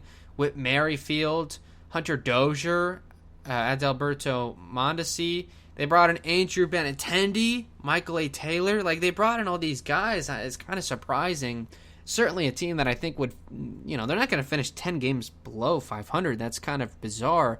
So I think this, one of the ones I feel more confident about, just because it seems like they want to win. They brought in guys to win, so including re-signing Salvador Perez. So a team that I honestly look forward to seeing the Rays play the Royals. They'll play them in April, towards the end of the month. So I'm actually kind of looking forward to seeing them play. They're always kind of an interesting team to watch. So take the over on the 73.5. I'm actually a bit bullish on Kansas City. And now in dead last, this is always no fun, but the Detroit Tigers, the over-under win total for them is 68.5. I'm not going to go too deep into this. They're a team that's deep in the rebuild. The only reason anyone would want to watch Tigers baseball is fans that, intense fans, super fans that want to see the prospects play. Other than that, I mean, they've got Wilson Ramos, Miguel Cabrera, not in the back nine, more like the back two, or maybe the final hole. But no one really on this roster. I mean, they've got Turnbull, Boyd, Jose Arena in the starting rotation, Julio Teheran, but this is not a team that's ready to compete. I would take the under on the 68.5 wins for them. So to finish off in the American League Central, I have the Twins finishing first, narrowly over the White Sox, the Indians third, Royals fourth, and the Tigers in dead last. Now moving over to our final division for this 2021 MLB season preview, the American League East. Now, in first place, I do have the New York Yankees. The over-under win total for them is 95.5. And I know Vegas, the people that set these lines, they're professionals. They're good, but you could not have picked a better line than that. It's just that's exactly where they're gonna finish. It's like probably 95, 96 wins is where I would see them. Really, the definition of kind of boom or bust. They could win 100 games, or they may not win the division. It's one of those things. But I tend to not necessarily give the Yankees the benefit of the doubt. But it seems like they, like I said earlier when we were talking about the Cardinals, they have the resources to get what they need if they find that they're missing something. I know fans criticize Brian Cashman for being too conservative, for whatever that means. You have the highest payroll in baseball. What do you mean you're being too conservative? But looking at the roster, the rotation, I think, biggest question mark on this entire team by far. Garrett Cole, the ace, he'll go pitch 200 innings. He'll be a Cy Young candidate. But you got four other guys that have to fill out the rotation. Corey Kluber, a guy that he pitched like one inning in 2020 and then got hurt. He's a Cy Young guy, but experts will say, and scouts that went to watch his workout, like, this guy, he doesn't have it anymore. And what, he's going to be this number 2 starter in pinstripes? That's like a disaster waiting to happen. Jameson Taillon, a guy who did not pitch last year for the Pirates, but was a promising young guy. I don't know, that kind of reminds me of like a Sonny Gray type situation where he kind of folds under the pressure of playing in New York, and Yankee Stadium is tough to pitch in, and maybe the fans turn on him. They got Jordan Montgomery, who was kind of a disaster last year, but, I guess they still like him. And then Domingo Germán, who's coming off that, I guess, domestic situation, and there was some drama with that as far as players like not happy about him being on the team and things like that. So don't know exactly how that's going to come into play, but it looks like he's going to be the number 5 starter. So that rotation, it either goes really right or it goes really wrong. And I know they struggled a bit in the rotation last year, but that was with Paxton and Tanaka. So without those guys, Paxton going back to Seattle, Tanaka, I think, going back over to play in Japan. So really interesting to see. That will kind of decide the division, I think. You look at their bullpen, it is good. It's that Yankee bullpen. They did trade Ottavino to the Red Sox, but they've still got Chapman, Chad Green, Jonathan Loaizaga, Justin Wilson they brought back from the Mets, Luis Sessa. So it'll be that same good Yankee bullpen that can close down games. And then you look at the lineup. This is the New York Yankees: Gary Sanchez, Luke Voit, DJ LeMahieu, Gio Urshela, Gleyber Torres, Clint Frazier, Aaron Hicks, Aaron Judge, and Giancarlo Stanton. 1 through 9 could not. I mean, that's how do you get through that lineup? That is a murderer's row. It really is really tough to get by. And if they're, and again, this is another thing too, if they can stay healthy, if they can stay consistent, this is a team that could win 105 games and be a runaway with the division. But let's say Judge or Stanton gets hurt again, they go down. Kluber's a bust. Taillon can't get it together. Then you're talking about a Yankees team that's reeling, and the Rays come up right behind them for first place. But if I had to tell you what's more likely, the Yankees winning, because that's what the Yankees do. They tend to win games. So I would take the over on the 95.5. But again, it is so boom or bust. But I just, like I said, you never bet on the Mets. I wouldn't bet against the Yankees. Finishing in second place, I have your Tampa Bay Rays. The over-under win total for them, kind of really disrespectful, 85.5. Really, I'll just tell you right now, take the over. I certainly would. Look at the roster. Not necessarily like I'm going to go down. The team. I would say. During this exercise, just looking at the depth charts, it kind of came to me. This is the most balanced team in Major League Baseball. A rotation that's going to perform well, a good bullpen, and a lineup with an improved Yoshi, an improved Meadows, an improved Yandy Diaz, and then you throw in Randy Arozarena and whatever he's able to do in his encore. The offense that held this team back at times last year, I don't think that's going to be the case. I think they may be able to kind of carry this team through some struggles. So I'll take the over on the 85.5. They're going to win, 92, 93 games. I don't know. They may go for the record. I think 96 in a season was the most they had won. So, but I don't know if that's going to be enough. I don't think this Rays team is going to win 100 games, and I think there's a chance that the Yankees will. The Rays may have some issues as far as the arms. Now, they do have probably the deepest pitching of any team in the major leagues. They've got 3 or 4, maybe even 5 quality starters down in Durham. McClanahan, Fleming, Luis Patino, guys like that. So if guys go down, but kind of boom or bust in its own right. Rich Hill, Chris Archer, even Waka, I think are question marks, but I think as Rays fans, we all feel good about where they're at right now, but all stuff that kind of does remain to be seen. So for that reason, finishing second, but over on the 85.5, they'll have over 90 wins easily. Finishing in third place, the Toronto, or should I say Dunedin Blue Jays. The over-under win total for them is 86.5. You take a look, what is their rotation going to be? Hyun-Jin Ryu, their ace, but I don't even think that's a guarantee that he's going to be great. Really was not the Cy Young type guy in 2020 for the Blue Jays, and certainly not in the postseason that we saw against the Rays. And then you look at who's behind him. Robbie Ray, a guy who's known for not throwing strikes. Tanner Roark, Steven Matz, a disaster last year. Just to tell you how bad Steven Matz was last year, a Mets team that desperately needed starters, and they refused to start him after mid-August. They were like, we can't start this guy. He was terrible. And now the Blue Jays are going to bring him in as part of their rotation.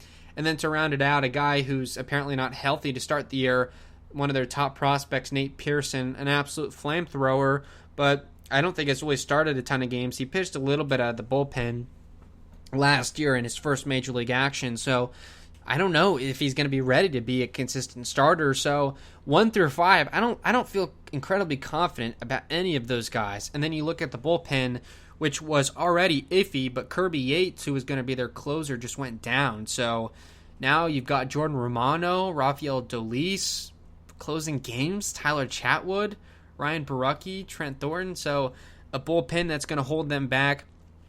Now, the saving grace for this team, and really the reason why everyone's so high on them, is this fantastic lineup that they have. Danny Jansen, Vladdy Guerrero Jr. They brought in Marcus Semien from the A's, Kevin Biggio, Bo Bichette, George Springer they brought in as well.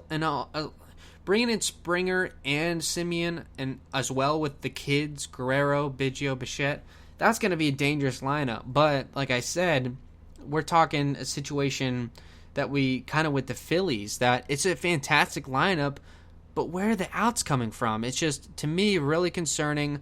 Not that I care. If anything, I want the Blue Jays to be bad for the Rays' sake, but and I would tend to go under on the 86.5. I think to delude yourself into thinking that this is a winning team, you're buying into guys that are not proven. I mean, people may say that this starting rotation is good on paper. Just because you recognize the names on the sheet? Just because you know who Robbie Ray is, that's not a good thing, because the only reason you know who he is because he's the guy that can't throw strikes. So I think it's going to be a rough year for the Blue Jays, only because of the expectations. And now it just came out yesterday that they're going to be playing their third homestand now in Dunedin, their first 3 homestands.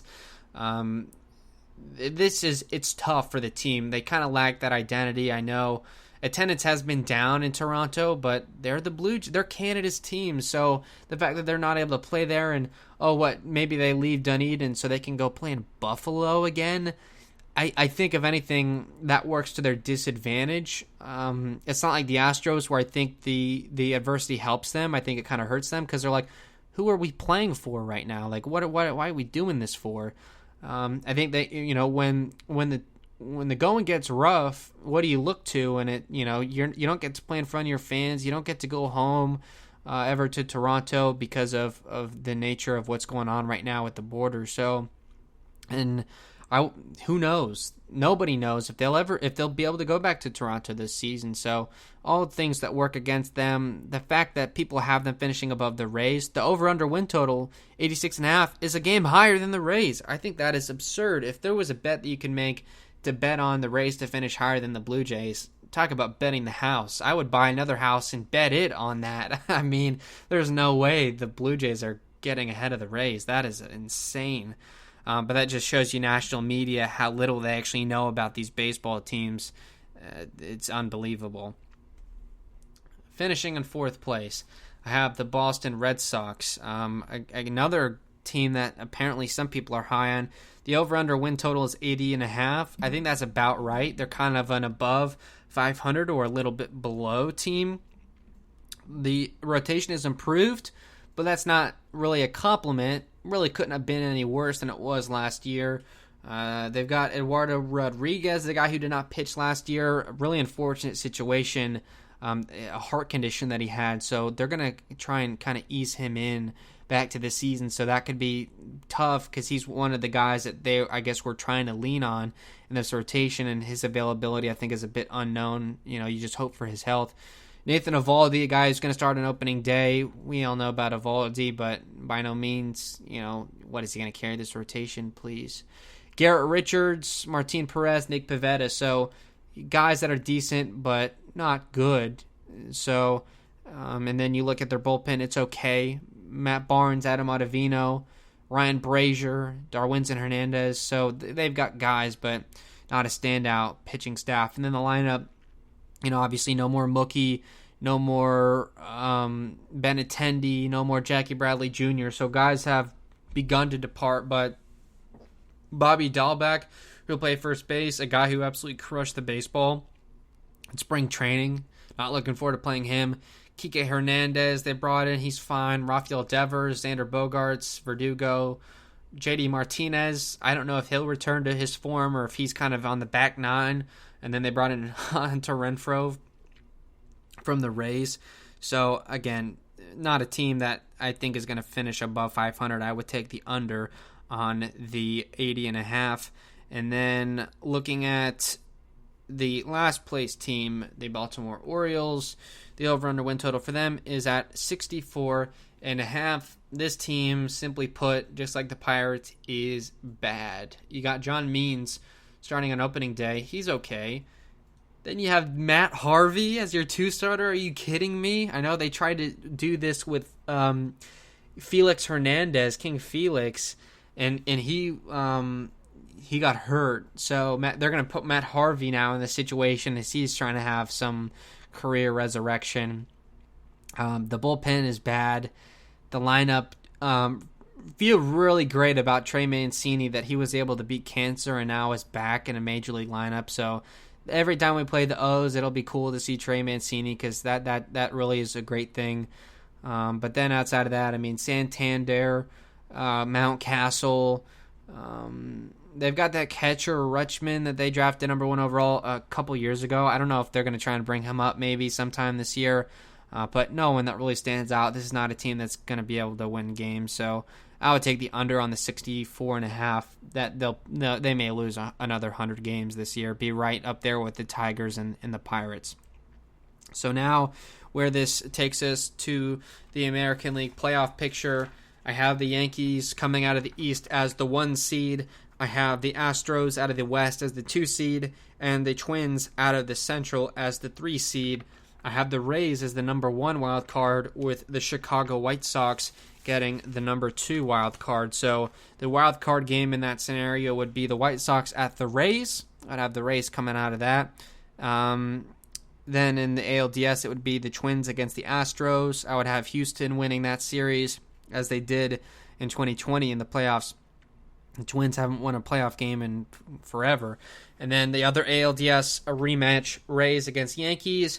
No reason to lead you to believe that the Rays would not win that series as they did last year. I think they're going to be, it's hard to say because of without Snell and without Morton, but I think there's a chance because of how much better this offense could be that this team is even better than last year's squad and that they'll squash the Yankees just as they did last season. So that would lead to another rematch in the American League Championship Series, which would be the Rays against the Astros, and of course would have the Rays coming out of that. And that would be a rematch in the World Series. So I don't know, are we really going to get all these rematches? That would be kind of weird, wouldn't it, if we played the same team in the ALDS, CS, and in the World Series? But I hate to say this, but in a Dodgers-Rays World Series, the Dodgers are even better than they were last year, I think, adding Trevor Bauer, and now David Price is coming back to pitch. I really don't see how you beat that team. It's tough. It's tough. I don't think anyone's going to be able to beat them. So that's nothing that the Rays should be ashamed of if that ends up being the case, just because the Dodgers are built as a machine right now. No one is really going to beat them. So that's my 2021 season prediction. Had a lot of fun doing that, and I like to take a step back and look at some other teams and really kind of puts the Rays stuff into perspective. And the haves and the have-nots, I think, as Rays fans, we get upset about guys leaving or that we don't have the payroll to maintain guys. But then you look at what other teams are dealing with. How would you like to be a Pirates fan going into this year knowing that your team is trying to lose games? That would be a horrible experience. So with the Rays, a team that's going to compete to win in I would say the best division in baseball. I would have the American League East over the NL East, but it's going to be tough. Either way, with the way the Yankees are, it's tough. But the Rays could do it. By no means am I saying it's impossible. I think it's about a 50-50 chance, if I'm being honest, that the Rays win this division this year. I have a hard time believing that everything is going to go wrong with the Yankees. I remember in 2019, they had the most injuries of anyone in baseball, and they still won 100 games. That's where those guys like Gio Urshela and all those guys came to fame, was because they were kind of the call-ups, Clint Frazier and all those guys. So that's just kind of my belief that they'll be able to kind of overcome any struggles that they have, but obviously would prefer to see the Rays coming out on top. So where we're at now that we've finished the MLB preview, we're going to take another short break, and then when we come back, we're going to talk some Rays, including tomorrow's opening day contest against the Marlins. Don't go anywhere. We will be right back.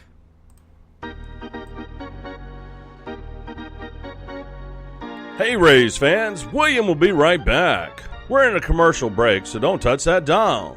Remember, you can call us internationally toll-free at 877-566-1020 or tweet us your thoughts at WHBC Official. Also, we'd like you to stay tuned for William's other podcasting projects at speaker.com /user/WHBC.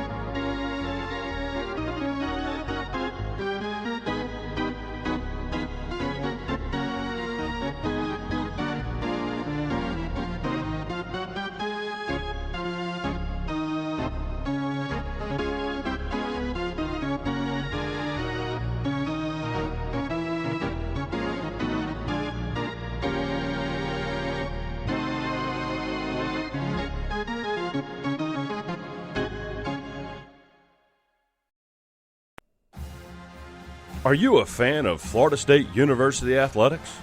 Then the WHBC produced podcast, FSU Sports Daily, is for you. Returning this fall, FSU Sports Daily is your everyday look into everything from Florida State football, basketball, baseball, soccer, and much, much more. The William Haynes Show will be right back.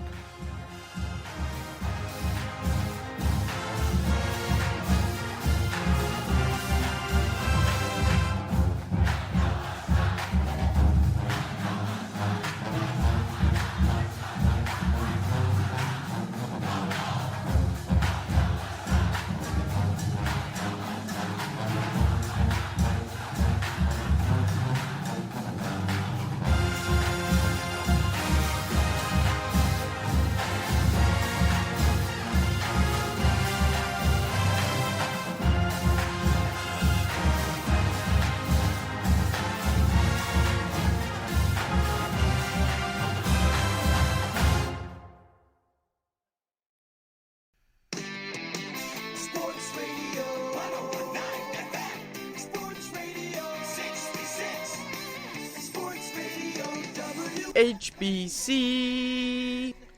And at 10:49, we are back on the William Haynes Show. For the remainder of the program, we are going to be kind of previewing this 2021 Rays season the best that we can, talking about kind of how the roster is constructed and how we anticipate the Rays executing said roster and all those things. And then at the very end, what we'll do, as we will do throughout the course of the season, is preview the next day's game, which in this case will be Tyler Glasnow against Sandy Alcantara against the Marlins tomorrow at 4:10. So we'll talk about that, and I have my opening day lineup predictions and how I believe the pitching will be used and all those things. So definitely make sure you stick around to the very end for that. But now talking about the Rays preview, the first thing I wanted to do was just kind of go month by month to get you an idea of kind of how the season may go. And I think I may do this like at the end of April. I may talk about a little bit more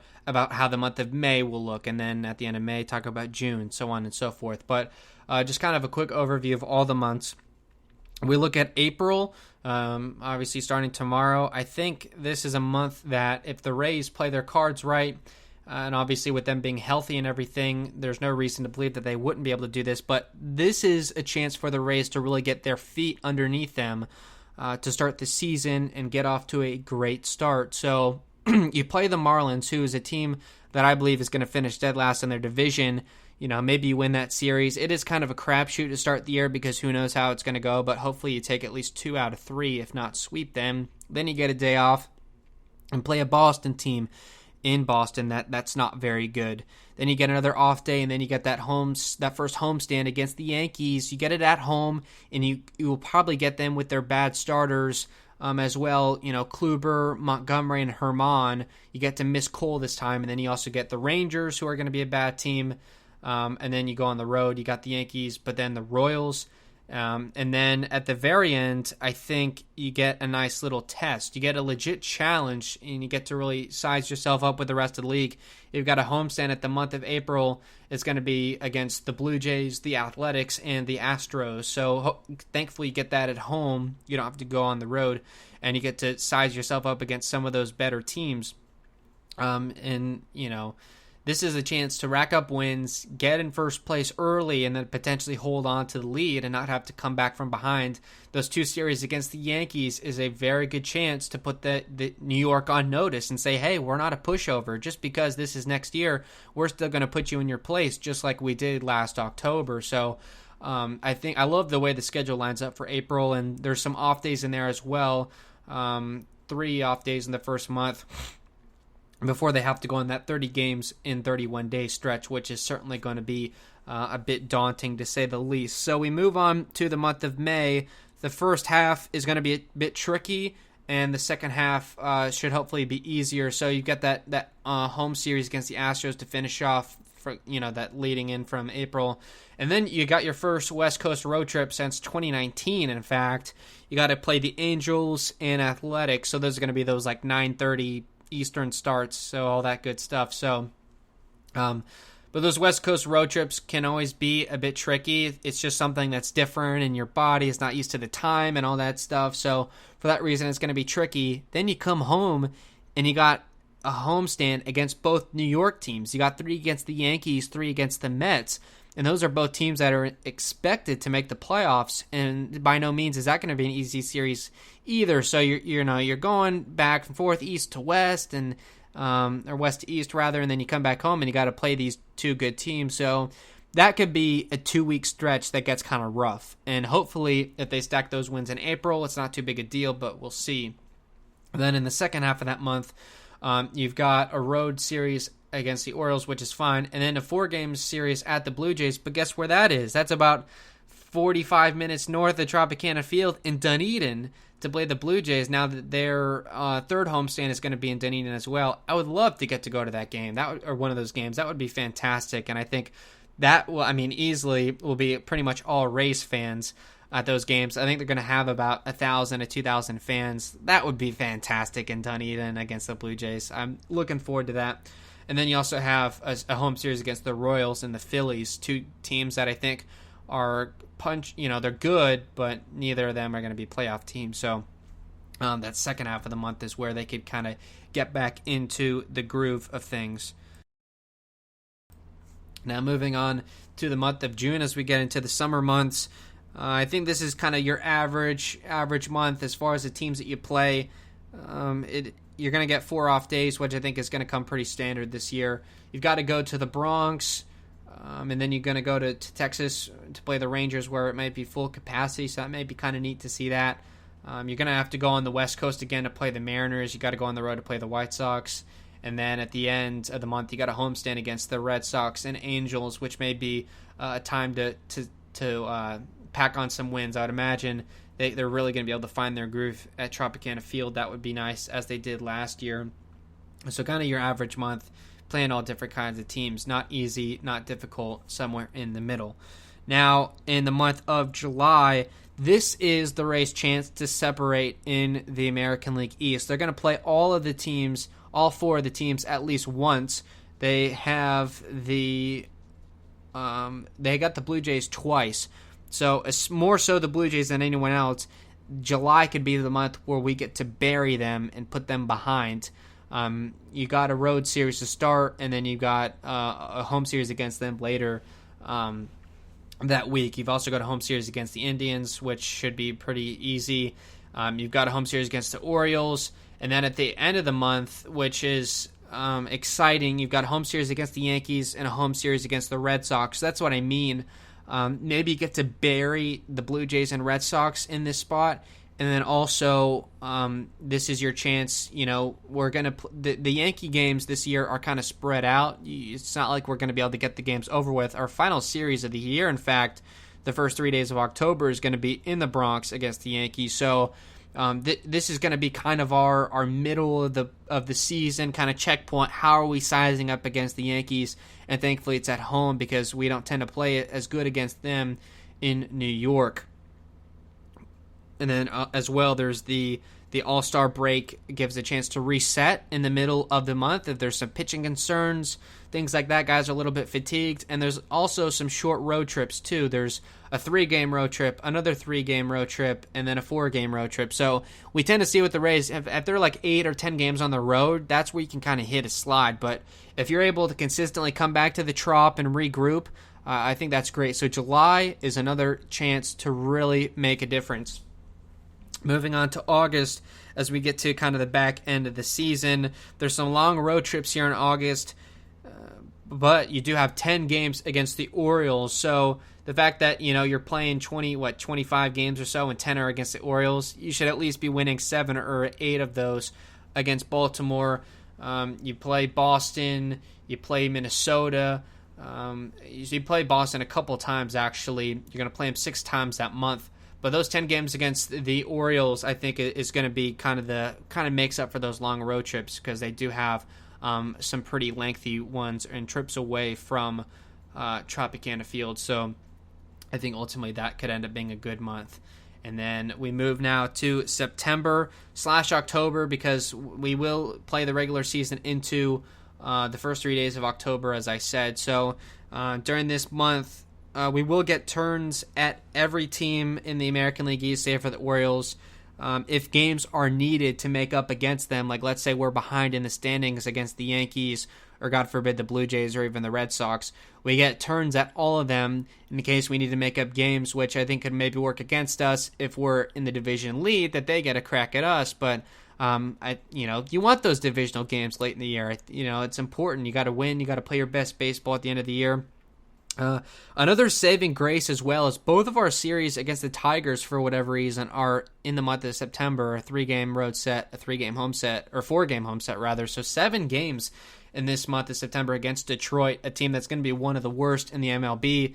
September call-ups, especially, a bunch of new guys in their major league debuts, and we get to bury them for some easy wins. That would be nice. But you play Boston in 2 series. You got the Blue Jays for a series. And then you go on the road to Houston. That might be a nice test, a home series against the Marlins. And then, as I said, the last 3 days of the season are in the Bronx to play the Yankees. And who knows, maybe we stay there in the Bronx if we have to in the ALDS. I don't know exactly how the seeding will end up playing out, or maybe they have to come back to St. Pete for a series. Who knows? So that's how it'll end up working out. And I think overall, it's exactly how you want it. It's not going to start off super hard. Again, you get your chance to get your feet wet. There may be a challenge in early May. There's a chance, in June or July to maybe slip up. Even in August, there's a week there that could be tough. But overall, it's a schedule that they can certainly navigate, and they're gonna have to be playing their best baseball at the end of the season, because those games are going to count big time against AL East opponents. So looking forward to it for sure. Definitely looking forward to it. So now, moving on with our Rays preview, I did kind of want to do a deep dive as far as the roster and how it's going to be used, and more so than anything else, the pitching staff, because where are these innings going to come from, going from 60 games to 162 games? And really what I don't think people are talking about is that the Rays really played...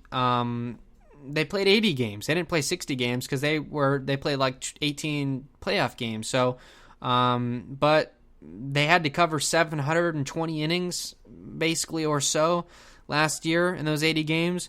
162 games, that's 1,500 innings. So now all of a sudden you have to cover over twice the amount of innings as you did last year. And sure, every team is going to have to be going through this, but it's something that the Rays are going to have to navigate, because teams don't like to up a pitcher's workload more than 20% from season to season, and obviously you're not going to be able to follow that exactly. I mean, you're going to have to really challenge some guys, and I think there's some guys that the Rays signed to one-year deals like Waka and Hill that they might try and push the limit of a little bit, because it's, if Rich Hill is hurt, okay, fine, you're only paying him $1 million, and he's not on your books anymore next year, so what does it matter if you throw his elbow out?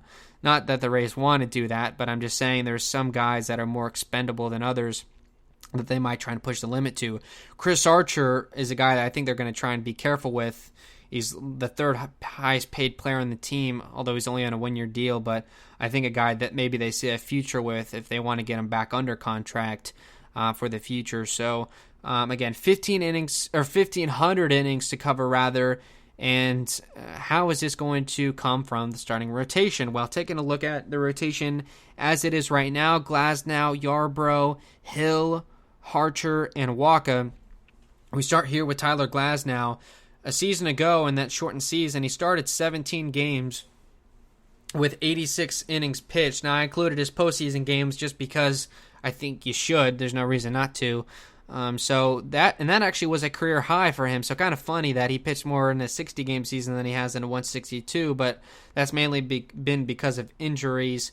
I know in 2018 he only kind of started that back half of the year with the Rays, and then in 2019 he had that, I think, forearm issue, and he was out for the majority of the season after that hot start he got off to. So did pitch a career high in innings last year, so you think you can even maybe bump him up even further. I project that you can maybe get 30 starts out of him if he gets 150 innings pitched. Now, I understand that's basically doubling his workload. Maybe you only want to take him to 120 or so, that's fine. But starters, Chris Archer, for example, basically every year he was with the Rays was starting 35 games, throwing basically 200 innings. So I don't think it's too much to ask of Glasnow to get him to throw 150 innings. I know he's one of the team's most valuable assets, so you do want to be careful. But at the same time, he's the ace of your staff. You need to kind of be able to get some value out of him. So let's say he gets 30 starts and pitches 108 and 150 innings. That would be averaging about 5 innings per start. And I do think, at least to begin the season, they are going to have him on kind of that pitch inning limit. I think he could go 6 or 7 on opening day, but there's no reason to make him do that. I think no matter if he's rolling, barring like a no-hitter or something, I don't think he's going to pitch more than 5 innings tomorrow. And I think that's going to be about the case, at least the first maybe month of the season or so. We'll see. I mean, if he's very efficient, fine. But, you're not going to want to go over that 100-pitch threshold. And Cash may not even want him to get close. So averaging about 5 innings per start I think would work. And, again, that gets him 30 starts, 150 innings out of that 1,500. Now, looking to a guy that I mentioned that can really be a workhorse in Ryan Yarbrough. He pitched in 16 total games last year, started 11 of them, including postseason, with 71 innings pitched. So about the same workload as Glasnow. But what makes him different from Glasnow, he pitched 140 innings in 2019 and 150 basically the year before that. So he could go easily the same as Glasnow, if not more. I understand you don't want to make that big jump. So I think getting 150 innings out of him as well would be realistic, I think. So I think, best case, maybe get 150 innings out of both Glasnow and Yarbrough. So there's 300 out of that 1,500 number. Now moving on to Rich Hill. A season ago with the Twins, he started 8 games, pitching a total of 39 innings, so certainly not a lot. He started 13 games in 59 innings in 2019, so not a large workload there either. Go back a year further to 2018, including postseason, started 28 games and pitched 150 innings. Now, I project this year he'll pitch about 85 innings, which would be 24 starts, given he averages about 3.5 innings per start, which I know is not an exact number, but I think he's a guy that, you're not going to see him go more than 4 innings most nights. Also because you don't want the lineup seeing him 3 times through. He's 41 years old. He's a 2-pitch pitcher pretty much. So I think 3-4 innings, which gets you that 3.5 number, I think is realistic. And those are the days that you're going to have to rely on your bullpen a little bit. Or we're going to see kind of for the first time, we haven't really seen this yet with the Rays, but heard a lot of talk of it, is we're going to start to see these tandem starts where you get 3 innings from one guy, 3 innings from another, and there's that 6 innings that you're traditionally looking for from your starter. Colin McHugh, Trevor Richards, Josh Fleming are all candidates to perform in that role. I know Chris Archer is going to do that in this opening series behind Rich Hill. Maybe you get 3 innings out of each of them, and so that's how they're going to go. So maybe you get 85 from Rich Hill. Now moving on to Chris Archer, did not pitch at all in 2020 as he had an issue in spring training of that year, or rather the summer camp coming back from spring training, had to have thoracic outlet surgery, so did not pitch all last season. So He says he feels as strong as ever, but I don't think he's ready to go back into that 200-inning workload that he was used to with the Rays unless, something drastic changes in their approach. I project that he's going to pitch about the same amount of innings as Rich Hill, meaning about 85, as you try and kind of ease him back into pitching a full regular season. So you get, about 170 innings out of the two of them, which is not too bad. And then you look at Michael Wacha, who started 7 games pitching on 34 innings last year with the Mets, and then you go back a year further to the last full season that was played with the Cardinals. He started 26 games pitching 127 innings.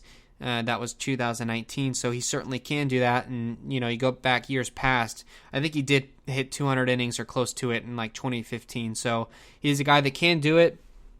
I know he's older, though, and again, increasing that workload that drastically from one year to another is something that should not be done, and I think the Rays aren't going to do it. You may see the Padres push Blake Snell, you may see the Yankees push Garrett Cole to get 200 innings, but I think the Rays are smart enough to understand that there's going to be complications with that, and especially your more valuable assets you're going to want to protect. Now, Wacha is not necessarily one of those, but having him hurt in June because you were pitching him too hard, that does you no good. So you'd still want to be careful with him to an extent. I think the Rays could push him the same as Glasnow, meaning 150 innings or so, if they want to, like I said, because he is more of an expendable asset.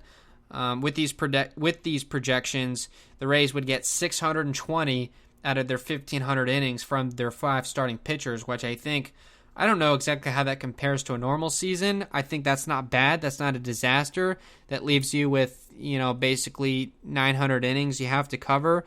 And so obviously those aren't all going to come from your 1-inning guys. So where do they come from? Well, you take a look at the swing men that are on this roster, guys that can pitch 4 innings behind an opener. They can get you 5 innings and an outright start. Whatever you need, they can do. Colin McHugh pitched 75 innings in Houston in 2019. So you think maybe you could get that same workload, if not more, out of him. Trevor Richards threw 135 innings in 2019, 32 in 2020. Josh Fleming pitched 32 innings in 2020. Chris Mazza pitched 30 innings last year. So I think you would have no problem pushing these guys to 50 innings, if not more, if that's what you wanted to do, which wouldn't surprise me. But again, these guys aren't great pitchers either, save for maybe Josh Fleming. I think he can be really good, but Colin McHugh and Trevor Richards, Chris Mazza, those aren't guys you really want pitching a ton anyway because they aren't one of your better pitchers. But it's going to be, last year everyone was saying, well, it's a sprint, not a marathon. Okay, this is a marathon. This is not a sprint. This is about who can outlast the other. And when we're talking about the Rays versus the Yankees, this is how the Rays get their edge. If they can outlast the Yankees as far as all these pitching injuries and stuff are going to come into play, you're going to need some of these guys to carry a little bit of the water. So let's say you take these 4 guys, you get 50 innings each out of them. That would give you another 200 innings. So then you got 820 out of your 1,500 innings, leaving 680 of them to your quote-unquote bullpen, whatever that's going to look like. If more starts are needed, Rays can turn to Luis Patino, Brent Honeywell when he's ready. He's still going to need to get stretched out. Shane McClanahan, Brendan McKay, if he's healthy. Those are all guys that are on the 40-man roster that can be called up not necessarily at any time. I know Patino, well, these guys all need to be stretched out, but we're talking more so July, August, and then September, of course, with the kind of rookie call-ups and whatnot, like with Patino and Honeywell and all that stuff. So those are guys that can get innings, and again, that's in addition to those 4 guys I mentioned before. You're talking about, like 10 guys in Durham that can get legit innings for you. So the numbers are certainly there. Every time General Manager Eric Neander was interviewed or he does a press conference or something like that, he always says that he stressed to his staff that we would rather have too many arms than not enough, which makes sense anyway, but it is going to be an arms race this year. You're going to need pitchers in numbers. So If they execute this plan as I would imagine they would, I feel like I know the Rays pretty well at this point. That's kind of how I see things playing out. So basically call it 700 of your 1,500 innings are going to come from your bullpen, which is a little less than half, which I think honestly would be ideal because Cash loves to put stress on the bullpen, man. I talked about this last year that he was saving the starters, but at the cost of the bullpen, and that's when Jalen Beeks went down, and Andrew Kittredge went down, and all those guys, Chaz Rowe went down, because they were being used probably a little too much because of the stress on the bullpen. So I think, and this is kind of being conservative with it, you could push guys. You could push Glasnow to 200 if you want. You could push Archer to 150 instead of 85 if you wanted to. So even with these conservative projections, you're still getting a sizable amount of innings from basically your starting rotation and the swing men / kind of emergency starters, if you will. So that's what I say. Now, moving on to the structure of the bullpen, I'm not going to look at really minor league arms. I think the relievers they have on the 26-man roster, as long as these guys stay healthy, this is what the bullpen is going to look like. So, with the loss of Nick Anderson in high leverage spots, you've got 3 guys potentially, and I'll rank them, I guess, in order from, well, it doesn't really matter. Diego Castillo, Pete Fairbanks, and Ryan Thompson. I project those are the 3 guys that Cash is going to give a chance to at least first in big spots. Ryan Thompson, I think, hitters were 0 for 11 against him with runners in scoring position, which was an absolutely fantastic stat, kind of a hidden gem that I brought up a ton last year. So that's a guy you definitely want in late inning, high leverage spots. Pete Fairbanks and Castillo, of course, we know just kind of what they can do. Now, middle relievers, guys that are pitching in the 5th, 6th, even 7th innings, just when you need to bridge a gap between the starter and the closer, let's say. If you can play it righty against lefty, you've got righties Chaz Rowe, who's good against both, Kittredge, a right-hander who's probably good against both, and Ryan Sheriff, who didn't give up a single run in 10 innings pitched last year. I kind of see him more so as a lefty specialist, but that's going to be harder to do with a 3-batter minimum. We know that from last year as well. But those are your 3 middle relievers right now.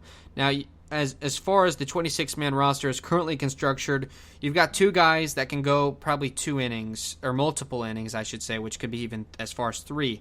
Cody Reed, who they've expressed they want to go multiple innings and can be a back-end weapon, and Jeffrey Springs, a guy who's even started games, but routinely in Boston would go 2 or 3 innings, but can go 1 inning as well. He's a left-hander, which is a bit limited in this bullpen.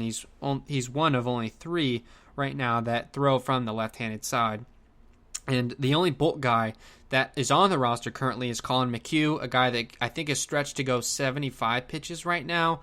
So you get that maybe once or twice a week in a 3 or 4 inning spurt. As I mentioned a couple times, there's all these off days at the beginning of the season, so you're not going to need Bolt guys right now. That's why they went for more 1-inning guys. But let's say when you get into that 30 games and 31-day stretch, you maybe send Kittredge down, maybe you send Jeffrey Springs down, and then you bring up Trevor Richards and Josh Fleming to put alongside McHugh if you want to do like 3 Bolt guys. I don't know how crazy they want to get with it.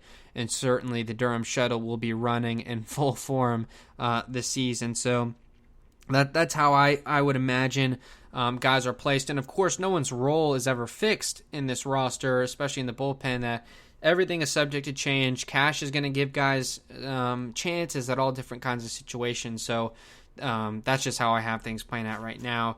And then we look ahead to basically the field. Who can play where? Kind of the depth chart, if you will. I did rank it as far by position, as far as guys that they would most like to play there, and guys that they would less rather have there, and guys that, okay, it's an emergency, we need a guy to play left field, something like that. So more guys you're going to see there at the front of the list.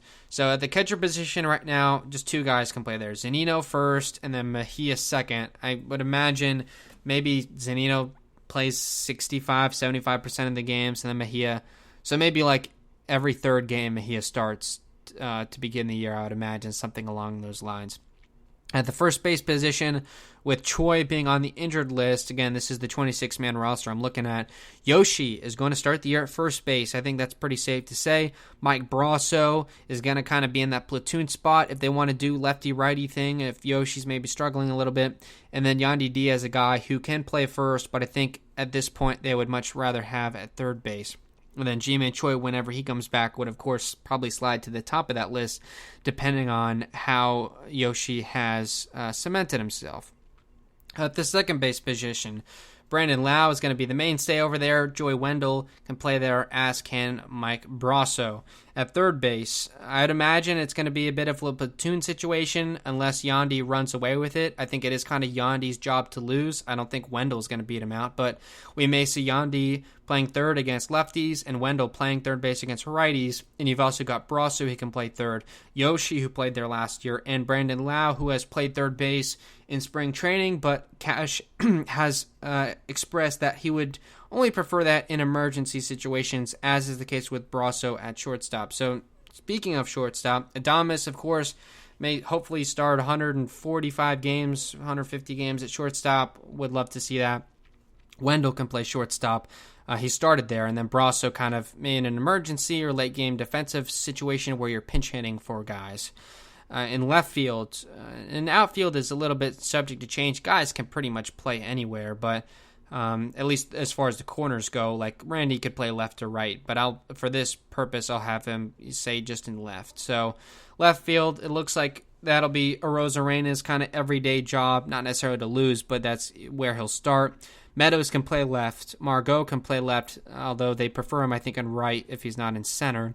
Yoshi can play left, as can Joey Wendell, although he hasn't done that, I think, maybe since 2018, but I know he has done it. So that's kind of an emergency type thing. Center field, pretty much just two guys, Kevin Kiermaier and Manuel Margot. Also in right field, Austin Meadows. I think that's going to be his everyday job, although they may want to DH him a ton, but now that he's cut a little bit of weight, and he did improve defense even with a little bit heavier weight. So I really think he could be good over there in right. And then Margot after that, and Brandon Lau, a guy that they put over there quite a bit in right field. If he's playing the outfield, it will be in right. And then DH, obviously you can DH anyone if you want to do like a half day off. You don't want a guy in the field, but you want his bat in the lineup. That may be how they ease Choi back into it. For example, maybe Brett Phillips, although he's more useful for his glove than his bat. But either way, the three main DH candidates I see, guys that fit that mold of being better hitters than defenders, that maybe you have better defenders at that position, etc. Austin Meadows, Yandy Diaz, and Yoshi Tsutsugo are the three guys that I would imagine the Rays primarily using the DH on the most. So that's how the depth chart, I think, lines up as we stand here just 40 minutes away, basically, from the clock to cross midnight, and we go officially into opening day. We won't be on the air until then. In fact, we're almost at the end of the program, and now we are at the point where we preview the opening day matchup. It is 4:10 first pitch at Lone Depot Park in Miami. That just the new renaming coming out a couple days ago. It'll be on Bally Sports Sun. Bally is debuting something cool. I know not everyone will have Bally Sports Sun, but I think they're doing like for opening day, kind of celebrate the new kind of rebranding. They're going to do whip around coverage of all the games on opening day. So if you're sitting around at 1 o'clock and you want something to watch besides Yankees Blue Jays on ESPN, then they'll take you across all the games, and just to see fans back in the stands, because it was so strange seeing Yankee Stadium, Fenway Park, Dodger Stadium, even Tropicana Field, seeing them completely empty. It would just look like a ghost town. It looks strange. So even if it's just 20%, 10%, I think they're all at least 20%. Even like Chicago and Los Angeles and New York are doing at least 20%. So to see fans back, it's going to be tremendous. But anyway, it is going to be Tyler Glasnow, who last season was 5-1 with a 4.08 ERA, going up against a right-hander, Sandy Alcantara, who last season was 3-2 with a 3.0 ERA. So for a while, we're going to have to do 2020 stats before we can tell you their in-season stats. Both of these guys did have a start against the opposing team a season ago. It also took place 2 days apart. September 6th of last year, Glasnow started against the Marlins in Tropicana Field, pitching 5 1/3, allowing 3 earned runs on 4 hits, 3 walks, 9 strikeouts.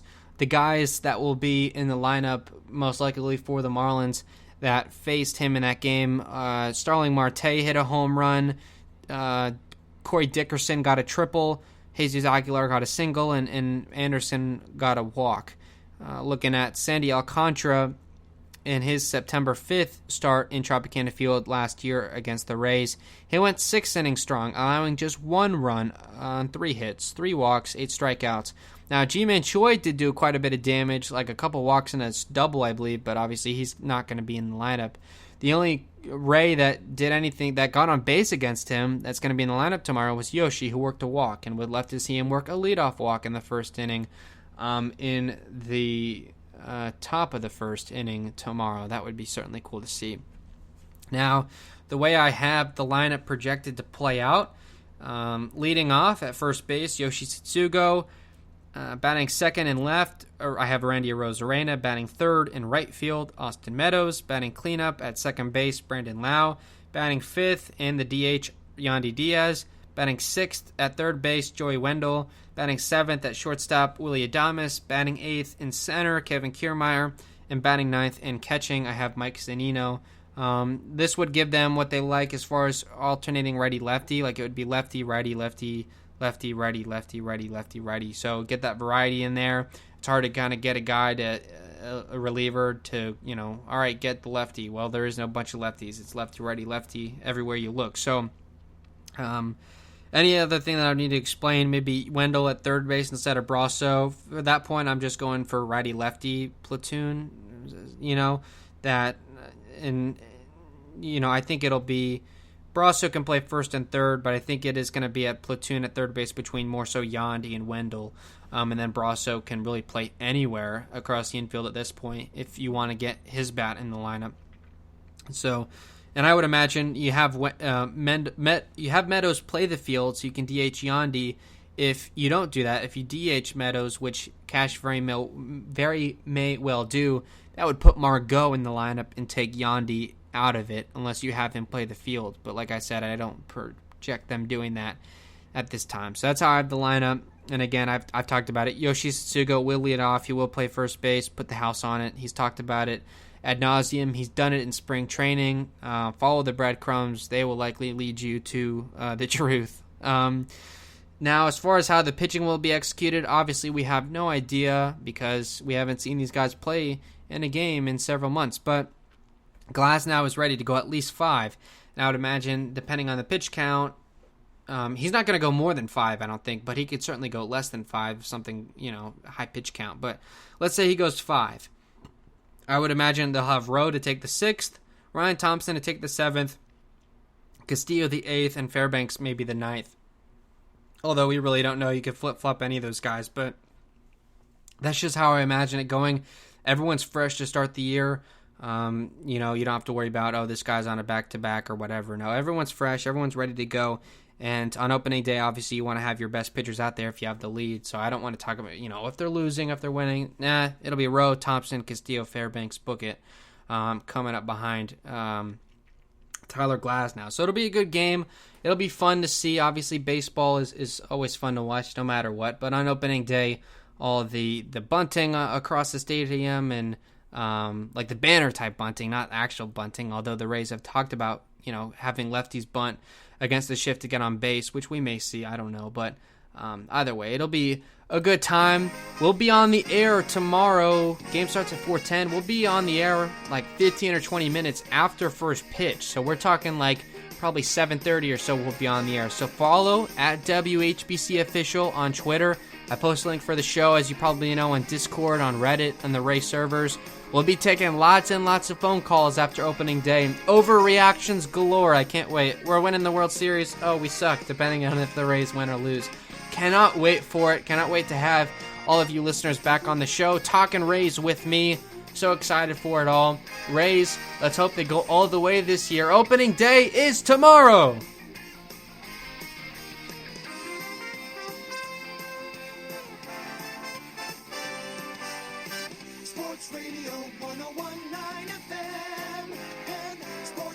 Radio 66, the fan, HBC.